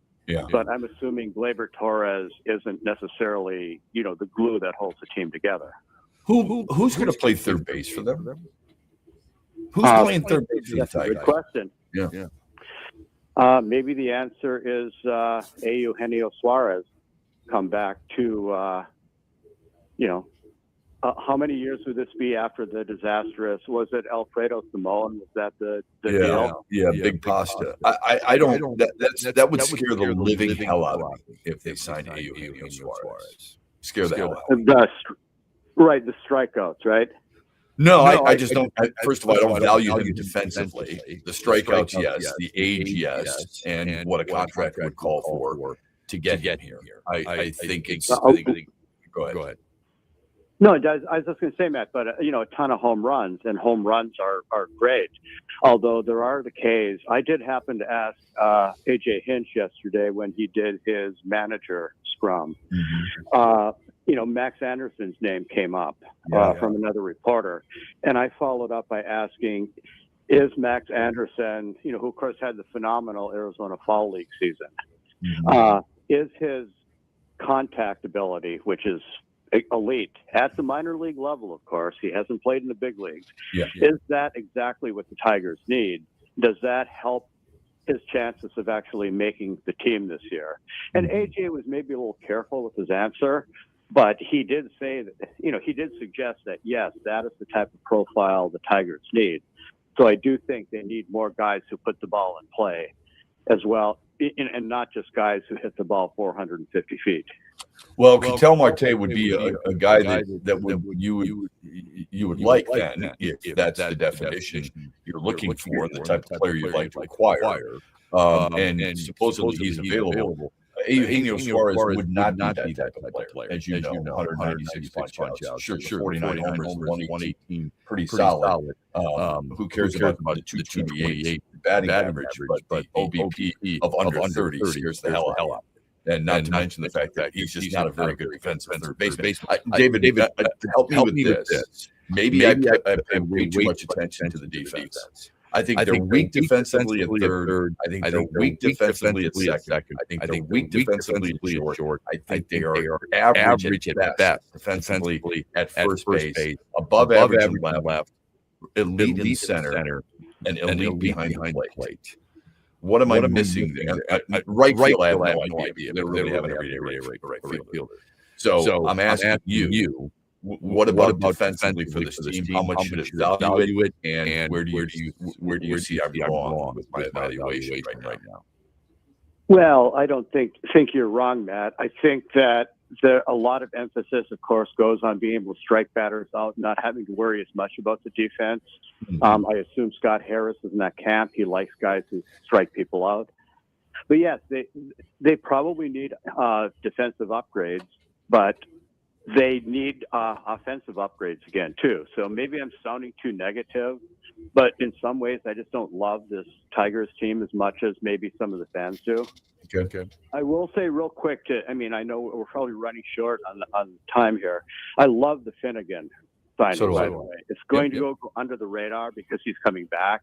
But guys like that with his track record don't grow on trees. So adding him along back with Will Vest is invaluable. Agreed, 100%. Always bringing knowledge and always teaching us something. David, thanks for the time, my friend. Safe travels back from Orlando. Enjoy the rest of the week, my friend. Thanks, guys, and happy holidays. And same to you, David Larola. Fangraphs joining us here on X's and Bros. 8:35 Hunter Patterson from the Athletic. We'll talk Pistons basketball on X's and Bros, brought to you by Meyer. Huge here with a message to all of you Lions fans. My good friend Josh Garvey, who runs Dorn Mayhew's Grand Rapids office, will join me every Thursday with former Lion Lomas Brown, and we'll go inside the Lions each and every week all the way through the Super Bowl. Dorn Mayhew is proud to partner with The Huge Show, and we're proud to have a guy like Josh Garvey join us in studio every week. If you have a Lions question or comment, you can drop them at Huge Show on Twitter, The Huge Show on Facebook. Dorn Mayhew, proud to be a part of the West Michigan community and across the entire state with their corporate worldwide headquarters in Troy, Michigan. So make plans every Thursday, 5 p.m. It's Josh Garvey, who is the managing shareholder at Dorn Mayhew's GR office, with Lomas Brown on The Huge Show, going inside the Lions every Thursday at 5 p.m. It's a New Year's Eve bingo bash at Soaring Eagle Casino. Close the books on 2025 and win big prizes, including free bingo for a year, logoed champagne glasses stuffed with $500 cash, concert tickets, bingo baskets, and more. Tickets just $200 on sale now at etix.com. Come on down and win big. It's New Year's Eve at the Soaring Eagle Bingo Hall. Main session at 1:30, early bird at noon. Must be 18. Rules at SoaringEagleCasino.com. It's time to go in the huddle with Matt Shepard. 1, 2, 3, top flight! It's a new day to celebrate and be free. It's a new day full of action and excitement because it's a day for winning only at Soaring Eagle Casino and Resort. It's a new day. Visit SoaringEagleCasino.com. This Sunday is expected to be the Lions' stiffest test of the year. They visit the 10-3 Rams in Los Angeles, guided by former Lion Matthew Stafford, who is the odds-on favorite right now to win the league's MVP award. He sure hasn't done it alone. The Rams' offense ranks 4th in total offense, 3rd in passing, 4th in scoring, and 10th in rushing. The defense may not be consistently top 10 against the pass or run, but only Houston and Seattle have allowed fewer points per game. So it'll be the ultimate challenge for the Lions to corral Stafford, limit the running duo of Corum and Williams, and keep up with the receiving tandem of Adams and Nakua. But perhaps it'll be more difficult trying to move the ball against Braden Fisk, Jared Verse, and Nate Landman. This will require the Lions' best effort to date, no question. The Freddie the Pizza Man Foundation is dedicated to providing support to families and Michigan schools touched by autism. We invite you to join us in supporting these families and schools by making a donation at freddythepizzaman.com. With your donation, you can help provide essential resources that can make a real impact. Visit freddythepizzaman.com to make a donation and to learn more about the foundation's mission. That's FREDI, thepizzaman.com. Together, we can make a difference. Farrah's Coffee has been family owned and operated for over 100 years. Its popular Den Blend and Dark Roast is more than coffee and more than the official coffee of the Detroit Lions. It's a call to rise. Farrah's Coffee and the Lions are the perfect match. They embrace those who show up early, cheer loud, and never back down. Den Blend is perfectly roasted in Grand Rapids and provides the ultimate fuel for fans who wake up and roar. Whether you're tailgating at the game or cheering from your couch, Den Blend is your go-to coffee for your game day ritual. Meijer low prices and BOGO deals make the holidays a good deal better. Keep your entire family warm and toasty with Falls Creek outerwear, now 40% off. Looking for the perfect gift? Select Disney Princess dolls or playsets, mini brands collectible capsules, and popular border card games like Uno and Operation are buy one, get one 40% off. And don't forget the holiday gift wrap, bags, tags, bows, ribbon, and boxes. Buy one, get one 50% off. Bring more happy to the holidays with huge savings at Meijer. Exclusions apply. See all deals in the Meijer app. The Michigan Sports Network is your exclusive home for X's and Bros with Matt Shepard and The Huge Show later today at 3 p.m.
When you punch us back, we're going to smile at you. And when you knock us down, we're going to get up. And on the way up, we're going to bite a kneecap off. Home run!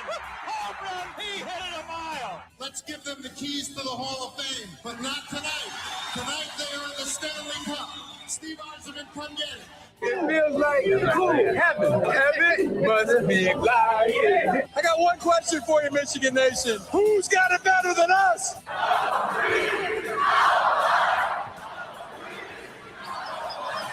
Right center field. That's got carry. It's gone. Number 500 and history for Miguel Cabrera. Touchdown, Detroit Lions. Yes. This game is over. Let's put the game. They score. Red Wings win. Detroit basketball. Speaking of Detroit basketball, Hunter Patterson with the Athletic will join us at the bottom of the hour, 8:35 here on X's and Bros. So stick around for that. Welcome to the final hour of X's and Bros throughout the great state of Michigan.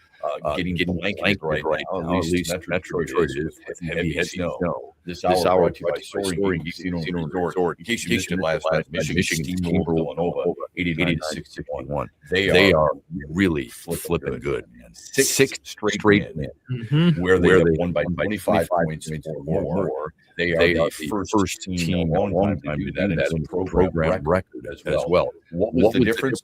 46-10 in the paint. And they are deep, they are strong, they are long, they are really good. Red Wings are going to play, and they're really big. Red Wings are going to play Calgary tonight in Calgary. 3-0-1 so far on the trip. Calgary has won 3 in a row. Lions are back to work today to take on the Rams on Sunday. Tigers bring back Kyle Finnegan on a 2-year deal worth $19 million. I think it makes a ton of sense. I think it's a good signing for Detroit. I don't think it's a good, the term is perfect. 2 years. It's going to fly David Lowe fan. I've told it fly a little bit under the radar because he's not a quote new free agent. But I think it's a really important piece to Tigers bullpen. They will have to add more. Here's our Mitch Lyons poll question of the day. Who's the best team in the NFC? Is the Rams? Is it the Packers? Is it the Seahawks or the Bears? I spoke with our mutual friend Lindsey Hunter yesterday. He said there are 3 teams he's buying. He's buying the Rams. He's buying the Patriots. He's buying the Lions. Okay. So you're not buying Denver, who's got a lot of wins, and is the one they're the one seed in the AFC. You're not buying the Packers. What about the Seahawks? Hell, what about the Niners? Niners are going to get to 11 wins. No question about that. Right? It's interesting. People's perspective is interesting. Also, the emotional tie you have to a team and your original beliefs. Your original belief is probably very similar to mine. Lions are a Super Bowl threat. Before the season began, you and I thought that. Most people thought that. You'd love to think so. Well, I suppose there's some people who felt like, re-upping with Marcus Davenport, the things you and I talked about yesterday. Yeah, and Chiefs fans, coming off the Super all Bowl. those different guys, right? All the certain players. Maybe you were boosted by DJ Reed. You were boosted by Tyreek Williams as a draft pick, even though you wanted a defensive back. You were worried about the uptick. Overall, you felt like this team's going to compete for a division title, and they're a Super Bowl contender. Air quotes.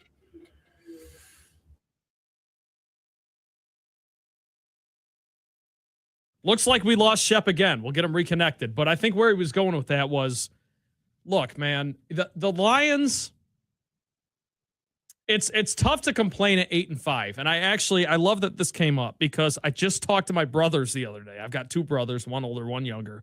I'm the middle of 3 boys. Wouldn't have it any other way. I was looking at an old picture of us at Ford Field, and we're there at warm-ups, probably 2019. Matt Patricia was the head coach, so I think it was 2019. And we're down on the rail during warm-ups, watching the team, and you can see in the background, there's nobody in the seats. No one is getting in early, and I'm not saying that to pump us up and say, we get there early. No, I'm just saying we would go and hang out and watch the guys warm up, and there was nobody else watching warm-ups. And nowadays, You get in at 11 o'clock and you go watch Chalk Talk with Rob Rubik, and the stadium's half full already.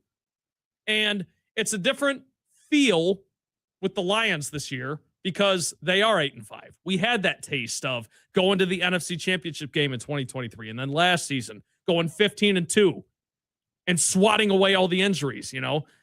Another guy goes down. Who's next? Who's next? Who's next? It just kept coming up. The injuries didn't necessarily bite you in the butt, and you overcame it until the playoff game. And then now you roll into this season, you start with that loss against the Packers, and you have those injuries and all that stuff. And now people are, the angst level is as high as it's been since the Patricia era. It really is. Because even in Dan Campbell's first and second year, when the Lions went 3-13-1 his first year, and then his second year started 1-6, there was no angst because no one expected that team to do anything, those teams. So this team rolls into this season with expectations, and they're 8-5 right now. Now, I will say, Packers-Bears last weekend. I know it was painful for a lot of you Lions fans to root for the Packers last weekend, but that helped you out. The Packers beating the Bears gives you life. The Packers currently have the best odds to win the NFC North. You play the Bears. If you're the Lions, you control your own destiny against that team. You've already beat them once. You play them in Week 18 to end the season. So we know we got that going on. You play the Vikings again. Try to avenge them on Christmas Day at their place. So there's a lot in front of the Lions. They still have everything in front of them, so to speak. They might not win this division again, but hey, if you talk to any Lions fan over the last 3-4 years, what do you want? What's the goal? Get to the Super Bowl, okay? So the Lions are living proof, honestly, that the 1 seed doesn't necessarily matter. Winning the division doesn't necessarily matter. Get in the dance and perform in the dance. That's what the Lions need to do. And they got as good a chance as anybody to do it, in my humble opinion. All right, when we come back, Shep will be back. We'll talk the Daily Wager. We'll give you the results of our poll question from yesterday. It was a good one. All that and more on X's and Bros after these messages.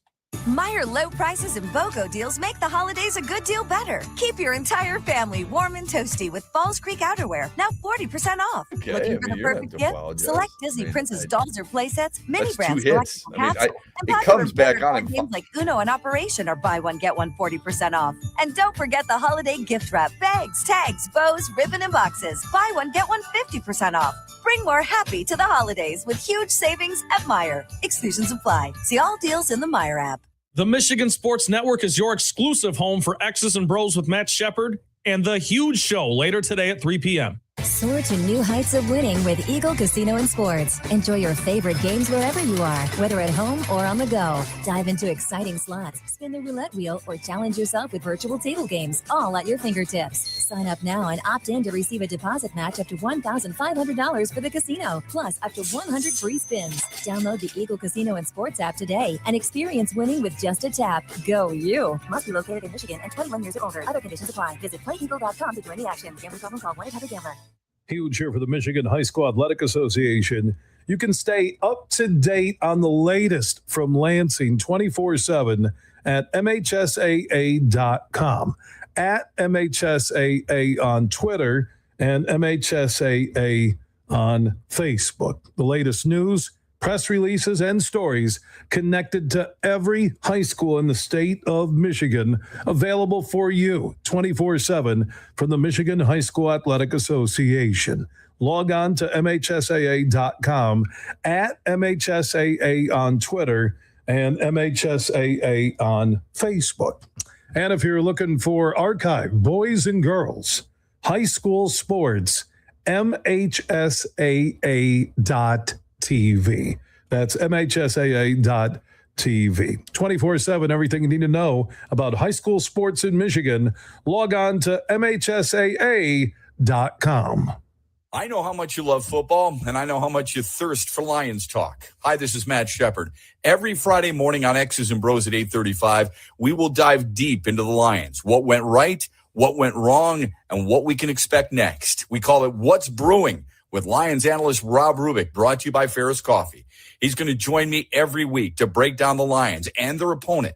What's Brewing with Rubes, brought to you by Ferris Coffee, every Friday morning at 8:35 on X's and Bros. The Freddie the Pizza Man Foundation is dedicated to providing support to families and Michigan schools touched by autism. We invite you to join us in supporting these families and schools by making a donation at freddythepizzaman.com. With your donation, you can help provide essential resources that can make a real impact. Visit freddythepizzaman.com to make a donation and to learn more about the foundation's mission. That's FREDI thepizzaman.com. Together, we can make a difference. It's time to go in the huddle with Matt Shepard. 1, 2, 3, top flight! It's a new day to celebrate and be free. It's a new day full of action and excitement because it's a day for winning only at Soaring Eagle Casino and Resort. It's a new day. Visit SoaringEagleCasino.com. This Sunday is expected to be the Lions' stiffest test of the year. They visit the 10-3 Rams in Los Angeles, guided by former Lion Matthew Stafford, who is the odds-on favorite right now to win the league's MVP award. He sure hasn't done it alone. The Rams' offense ranks 4th in total offense, 3rd in passing, 4th in scoring, and 10th in rushing. The defense may not be consistently top 10 against the pass or run, but only Houston and Seattle have allowed fewer points per game. So it'll be the ultimate challenge for the Lions to corral Stafford, limit the running duo of Corum and Williams, and keep up with the receiving tandem of Adams and Nakua. But perhaps it'll be more difficult trying to move the ball against Braden Fisk, Jared Verse, and Nate Landman. This will require the Lions' best effort to date, no question.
We had a credible chance to win the World Series, and we put a really good team out there on the field. There are 25 other guys in our locker room. There are 25 other guys that are, busting their butts to play on the field, and it takes all of us to actually get to the postseason. It's not a commentary on Tarek. It's the organizational ethos we have that it's going to take all of us, and it's going to take every little thing to be able to get to the postseason. I don't believe in untouchable players at any level. It's not a commentary on Tarek. It's more of a blanket approach to building a winning organization. My job is to make this organization better. I got to find ways to make this organization better, which means that I need to listen to every opportunity, no matter how likely or unlikely it is to actually happen. I got to listen because we got to get better as an organization. That's our approach. We don't have everything figured out, but it's led to a ton of success in a very short period of time. And I can stand here or sit here and credibly say that we have both a bright present and a bright future. And this approach has led to that. I think we have a really good team that we're going to put on the field. And I think, Tarek's a big part of that, but there are a lot of really talented players in this organization and in the big leagues that are helping us win a lot. That's Scott Harris, president of baseball operations. He's not popular right now. He's not popular because he didn't do certain things at the trade deadline last year. Okay. He went what some people would consider a cheap route. Some will blame him. Some will blame his ownership. Usually they're together, okay, when it comes to the cheapness aspect. He's very calculated on how he answers things. He tap dances around a lot of stuff. I don't think he's completely wrong there. You do have to think of the other 25 guys, too. It's not just one dude, all right? It's not an indictment on Tarek Skubal. It's how you build a team, all right? At least how you build a team in Detroit. It's probably how you build a team in Cincinnati and Pittsburgh and Tampa and a few other places, Colorado. Here's the problem that he has right now with fans. Now, winning cures everything. You and I both know that, right? Here's the problem he has. The way he answers some questions, the way he talks, it's not always fair. Life's not fair. Doesn't endear himself to fans. Am I wrong there? No. Okay, when you hear that, I want your first reaction. You don't know Scott Harris. Okay? To say you know somebody sometimes is a little difficult. But I was around him for a couple of years. So when you hear that, tell me your initial reaction. I want your initial reaction. I think he's making excuses why they're not going to pay him big money. Okay. That's what it sounds like. I understand that.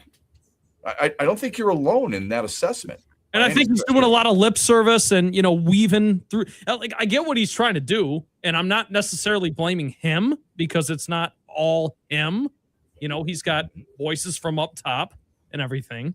But he definitely sounds like he's trying to do the mental gymnastics of, oh, well, we can't pay him because blah, blah, blah. And fans are like, pay the guy. Yes. Again, not sticking up for Chris Ilitch by any stretch. Why do we think it's coming from up top?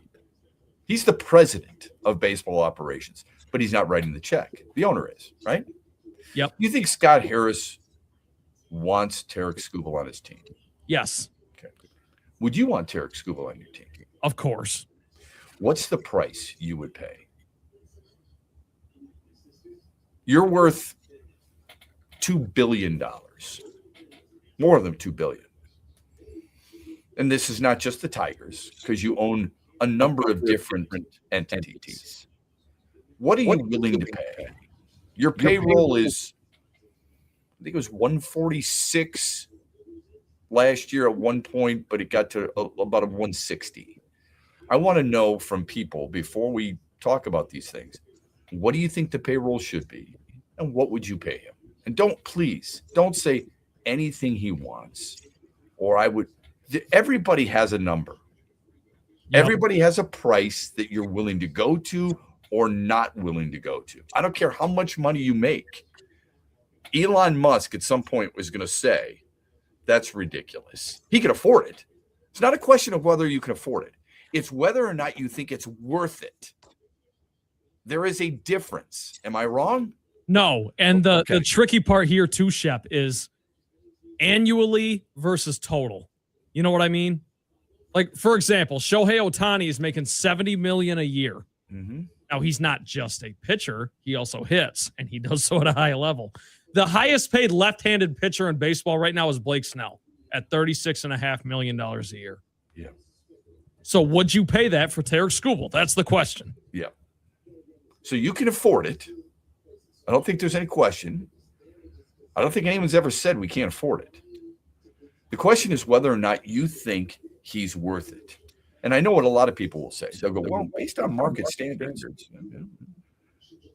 And then we'll turn around and we'll bitch and moan about how owners can't control themselves.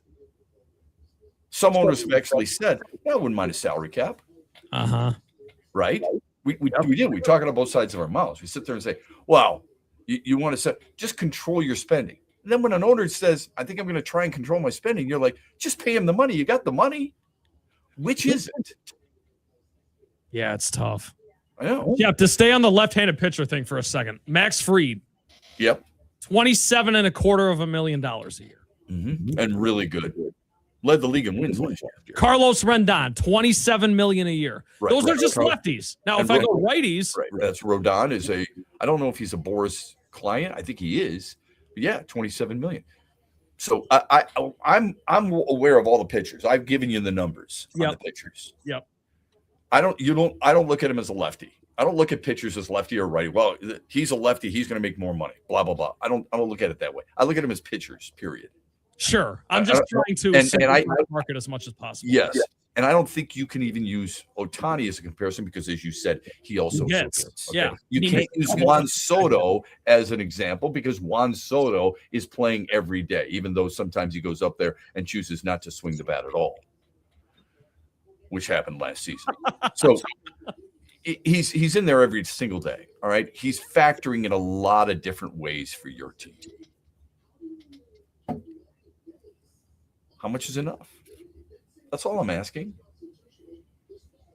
How much is it worth it? And are you willing instead of using the heart and saying, "Oh my God, I have number 29's jersey hanging up in my closet and I can't wait to wear it to Comerica Park." I want to know how much is enough for you to pay him. I say, Tarek Skubal, go get as much as you possibly can. Mm-hmm. If I'm the Tigers, I'm not paying that money. I think it's financially irresponsible. No, and Shep, and you and I, as Tigers fans, I think we agree with this. We agree on this. You can't pay him. You've got other needs, right? And it sucks. You don't have to like it, but it's not worth it for a guy that pitches every 5 days. And then the person arguing that goes, okay, so Yamamoto, Ohtani, Snell, Glasnow, Sasaki, Skubal? That's what you're going to do? He's going to walk to the Dodgers and he's going to do that. Now, that's the rumor down at the winter meetings. Yeah. From one Los Angeles reporter who says it's a done deal. It's up to the owner to sign off and that Skubal has to sign a long-term deal. If that's done and the owner signs off, he's the villain. If you don't sign him, he's the villain. And if you keep him and you don't sign him, Scott Harris is the villain because he can't find a way to trade him. It's almost a lose-lose situation. It absolutely is. We'll talk Pistons on the other side. Hunter Patterson is going to join us. I suppose it's not lose-lose if they sign him to a big-time contract and he stays and leads the team to the World Series. That's a big if. We're back after this on X's and Bros, brought to you by Soaring Eagle Casino and Resort. Meyer low prices and BOGO deals make the holidays a good deal better. Keep your entire family warm and toasty with Falls Creek outerwear, now 40% off. Looking for the perfect gift? Select Disney Princess dolls or playsets, mini brands collectible capsules, and popular board or card games like Uno and Operation are buy one, get one 40% off. And don't forget the holiday gift wrap, bags, tags, bows, ribbon, and boxes. Buy one, get one 50% off. Bring more happy to the holidays with huge savings at Meyer. Exclusions apply. See all deals in the Meyer app. Huge here for the Michigan High School Athletic Association. You can stay up to date on the latest from Lansing 24/7 at MHSAA.com, at MHSAA on Twitter, and MHSAA on Facebook. The latest news, press releases, and stories connected to every high school in the state of Michigan, available for you 24/7 from the Michigan High School Athletic Association. Log on to MHSAA.com, at MHSAA on Twitter, and MHSAA on Facebook. And if you're looking for archive boys and girls high school sports, MHSAA.TV. That's MHSAA.TV. 24/7, everything you need to know about high school sports in Michigan. Log on to MHSAA.com.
It's a good space to be with Detroit sports right now.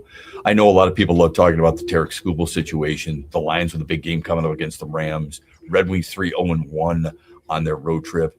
And the Pistons are truly one of the more exciting basketball teams, one of the more exciting sports teams in all of sports. Hunter Patterson knows that better than anybody. He writes for The Athletic. He covers this team on a regular basis. Excited to bring him in to our discussion right now on X's and Bros. Hunter, thanks, man. Always appreciate it, and always appreciate your hard work and your knowledge. This Pistons team at 19 up and 5 down. What's the biggest surprise for this team so far, do you think, through 24 games? Good morning. I'm always glad to be with you. And I would say the biggest surprise is probably the consistency. They had the 13-game win streak that tied the longest in franchise history.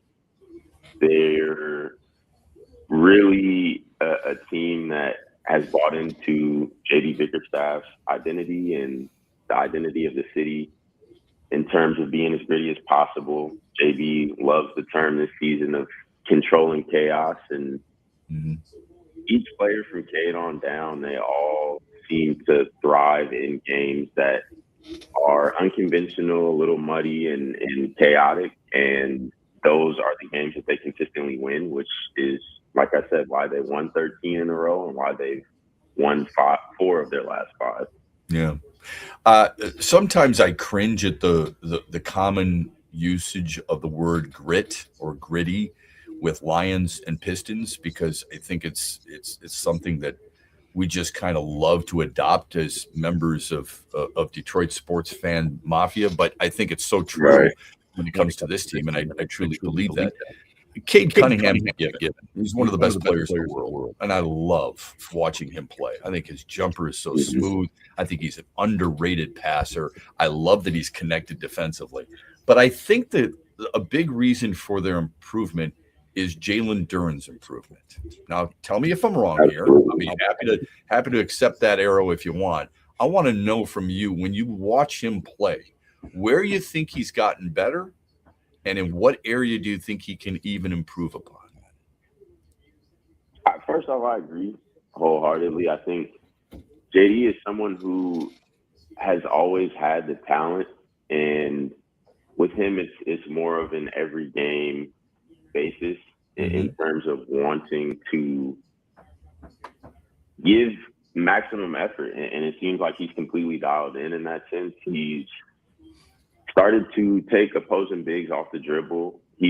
I think he's always been a really creative passer, and they had him as an offensive hub occasionally last season as well, where he would run dribble handoffs and be able to make reads on whether he wanted to hand the ball off or fake a handoff and get downhill and get to the basket. We've seen Euro steps this season. We've seen some turnaround jumpers, and he's really, I would say, an adept passer at his size, 6'10", 250. And another area of improvement for him, I think, is just being able to consistently knock down the mid-range and consistently want to impose his will. He's an amazing offensive rebounder. He's getting second chance points. It seems like at will at this point. So an area improvement, though, I would say just continuing to fine-tune his mid-range. Yeah, I think he's expanded his game offensively, and I thought that's something he needed to do, and I think we all have to keep in mind that he's only 22 years young. I think he's a phenomenal player, and I think he's only going to get better. Let me play the guy wearing the black hat this morning for a moment. You know this because you follow not just the Pistons, but all sports. Brian Branch is beloved by Lions fans, but he's teetering right now on a line of being borderline irresponsible because he's getting kicked out of certain games. Green Bay, Kansas City. Isaiah Stewart is very similar. He wants to do things even when he gets one personal or one technical foul. He feels like there's a need to do something more to showcase a grit / toughness that people already understand he possesses. When does he cross that line in being in the same conversation that Brian Branch is and being irresponsible instead of being a little bit more, well, smarter? I think it is a fine line. Stu is someone who is extremely intense on the floor. It's night and day when you see him off the floor. He's such a genuine person, and he's genuine on the floor with the same passion that he has there. But I do think there is a bit of a fine line, but I think the team embraces who Stu is. And at some point, you don't want him getting kicked out of games. He's extremely valuable to the team off the bench and in his starting minutes that he's gotten this season. So I don't think that there's too much concern internally just about who Stu is. Okay. I'm sure there have been conversations about harnessing that energy and making sure you are not reckless with your approach, but I do think they appreciate how rugged sometimes Stu can be, and the fact that the league at this point knows he is an enforcer, and he backs it up with his play. He's been a stretch four in certain minutes, and he's tied for, well, he's third in the league in blocks, and he's only playing 22 and a half minutes a game. So he's an enforcer, and he backs it up with his play. And I think, like you said, there's a fine line, but I think the team embraces him for who he is. Yeah, I think you're right about that. We're talking with Hunter Patterson of The Athletic, outstanding writer covering the Pistons. And if you want to follow him on Twitter, @Hunter Patterson. All those things you just mentioned, those words you described, intense, genuine passion, embraces who he is, valuable, all those things, same way with Brian Branch. And one could argue maybe even more important to a certain extent. And yet there is a lot of public pushback on Branch's, some would call it selfishness on the field. And because Isaiah Stewart takes his jersey and shows Pistons or Detroit, I think people really like that. I like Isaiah Stewart a lot. I think there's a place for that in sports. I'm just saying, when you get one technical by yelling at a referee, don't ball up your fist and do it again. If you're that valuable to your team, if you're that important, then you need to be on the floor. And I hope things change just a little bit. It's not like it's constant, but it's still slightly concerning. Let me ask you what everybody else is asking you, and you probably roll your eyes and get tired of it. Every party you're at, every social gathering you attend, and every basketball game you're at, people tap you on the shoulder and say, "Hey, Hunter, what's going on with the Pistons and a possible trade for Anthony Davis? What are you hearing? And what are your thoughts on a possibility like that?" My understanding is the front office is opportunistic but not aggressive. Okay. In terms of anything related to that. All right. At being an Anthony Davis trade. And I do think, as we mentioned when I first joined, I think the consistency that this team has had throughout the season, it's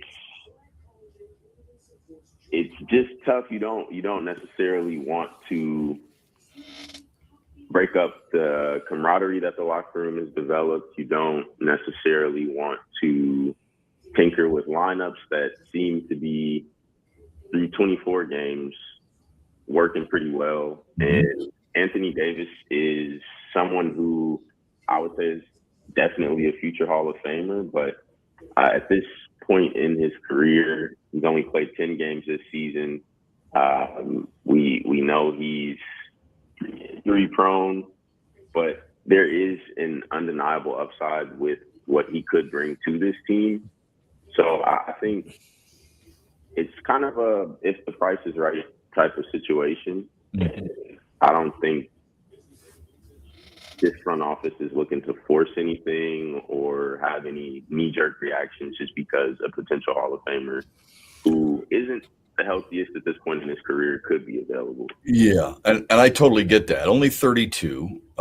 His resume speaks for itself. And I do believe, look, it's hard to deny when you look at the number of games he's played per season. How much of that is injury and how much of that is this bullcrap called load management? I don't know. All right. Right. But here's what I do know. We don't use the same criteria for Lauri Markkanen when he's mentioned in a possible trade because he hasn't played a full season. He's playing 60 and 64 and 62 games too. And on top of that, as much as we love and admire and think he's one of the best players in the world, Cade Cunningham hasn't played a full season. The most games he's ever played in a single season was 70. And yet we look at Anthony Davis and think he's injury prone. I think he is too, by the way. Injury prone might be tough, but he's missed more games than he should, and it concerns me. All right. But again, I don't know how many times he's sitting in street clothes because the coach didn't want to play him. I do know he would add a serious element that would elevate this team. My question to you would be this. What does this team need, if anything at all, in your mind, and who fits that bill? The first thing that comes to mind for me is a player who can create his own shot outside of Cade and just alleviate some of the, I don't want to call it pressure because it seems Cade is completely fine with his usage rating. He's averaging more minutes than he's played in his career this season, but at the same time, more points, more assists. So just someone who can come in off the bench, or I would say preferably off the bench, just because the starting unit seems to flow well. And so in my mind, it doesn't necessarily need to be a Lowry. It doesn't necessarily need to be another starter. I think they improve on the margins a bit. And who knows if that could possibly be Jaden Ivey the more time he gets and the more conditioning he gets under his belt. So I don't necessarily have a player in mind. I do like Lowry's game. The concerns are obviously there defensively. So there is, I think, just more than anything, a need for another player who can create their own shot. They can consistently get a bucket outside of Cade Cunningham and outside of the Pistons system. Hey, Hunter, this is Trent. We lost Shep because of internet issues, but I want to ask you one question before we let you go. All right. You know about like the whole dog pound thing with Isaiah Stewart, Ron Holland, Jalen Durham, those guys. How much fun has that been covering those guys? Oh, it's awesome. They really, they just embrace the mentality, and I don't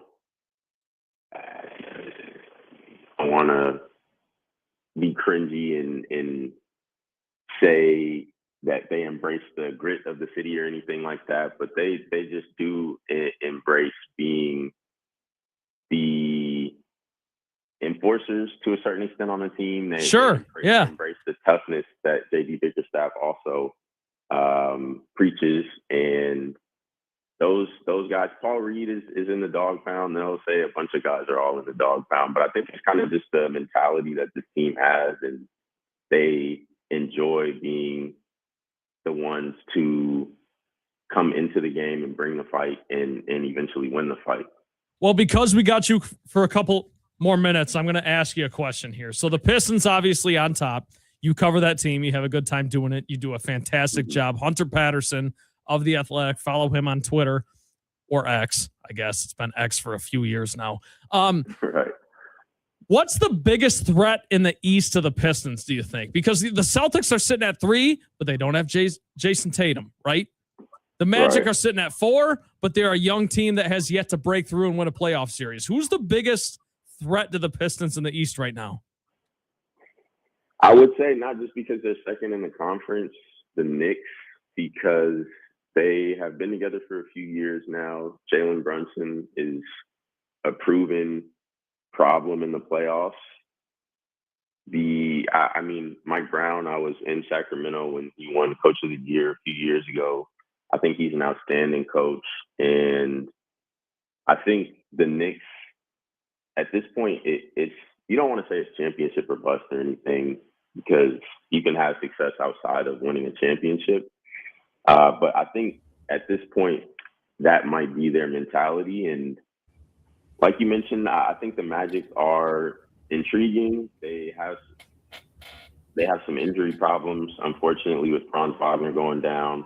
Paolo just got back, but I would say the Knicks are probably the biggest threat to the Pistons. And in my mind, I think that would make for an interesting Eastern Conference Finals if it did come down to that. Hunter, apologize for the technical difficulties, but always appreciate Trent Valley. Knicks winners last night. One more for you. It's not basketball related, because I always like to tap into your sports energy. Okay. If you were the Tigers, trade Carrick School. I would not. I would find as much money as I possibly could and offer it to him on a platter and see what I needed to do to keep him in Detroit as long as I possibly could. So then this begs the question, media guy to media guy, are you thinking with your head or your heart? I would say a little bit of both. I think if that could be an option, I would say a little bit of both. I think he is, at this point, seems like the most dominant pitcher in baseball, if not one of. So he is absolutely somebody I would give as much money as I possibly could to, just to keep him in Detroit. Fair enough. You deserve a lot more money than you make. Great job. Thanks for your time. Always enjoy the expertise and the conversation. We will do it again, my friend. Enjoy a couple days off, even though we know there's never a day off. Hunter Patterson of the Athletic. Go get them. Stay safe on the street. Detroit. My God, the snow's coming down. Hunter Patterson of the Athletic joining us here on BrO's. Let's get to the final results of our poll question real quick. Trent, great job taking over, as always. We appreciate it. Who's been more of a first place surprise? Pistons, Red Wings, or Michigan basketball winning again last night? Trent, what did folks say? Red Wings, 49%, almost half the vote. Okay. And honestly, I agree with that. Okay. Pistons got 39%, Michigan men's basketball just 12%. And Red Wings at Calgary tonight. Lastly, how did your daily wager do? I think you blew it out of the water, didn't you? Yeah, we took Michigan minus 16.5. They win by 19, so that wins. And tonight, I will simply take the Red Wings again on the puck line, minus 1.5 against Calgary. Yeah, good for you. Actually, Michigan won by a lot more than 19, my friend. Sorry. They won by 20. Oh, sorry. I did the math wrong. That's all right. They've won 25 points or more 6 straight games. Thanks to Hunter Patterson. Thanks to David Laura. Thanks to Trent Valley and to you for giving us some time on Wednesday. We're back with you tomorrow morning, 6 o'clock. Have a great day, everybody. Soar to new heights of All right, winning good with job, Eagle Trent. Casino Sports. Enjoy your favorite games wherever you are, whether at home or on the go. Dive into exciting slots, spin the roulette wheel, or challenge yourself with virtual table games, all at your fingertips. Sign up now and opt in to receive a deposit match up to $1,500 for the casino, plus up to 100 free spins. Download the Eagle Casino and Sports app today and experience winning with just a tap. Go you! Must be located in Michigan and 21 years or older. Other conditions apply. Visit playeagle.com to join the action. Gambling problem, call 1-800-GAMBLER. Meijer low prices and BOGO deals make the holidays a good deal better. Keep your entire family warm and toasty with Falls Creek outerwear, now 40% off. Looking for the perfect gift? Select Disney Princess dolls or playsets, mini brands collectible capsules, and popular border card games like Uno and Operation are buy one, get one 40% off. And don't forget the holiday gift wrap, bags, tags, bows, ribbon, and boxes. Buy one, get one 50% off. Bring more happy to the holidays with huge savings at Meijer. Exclusions apply. See all deals in the Meijer app. Huge here with a message to all of you Lions fans. My good friend Josh Garvey, who runs Doran Mayhew's Grand Rapids office, will join me every Thursday with former Lion Lomas Brown, and we'll go inside the Lions each and every week all the way through the Super Bowl.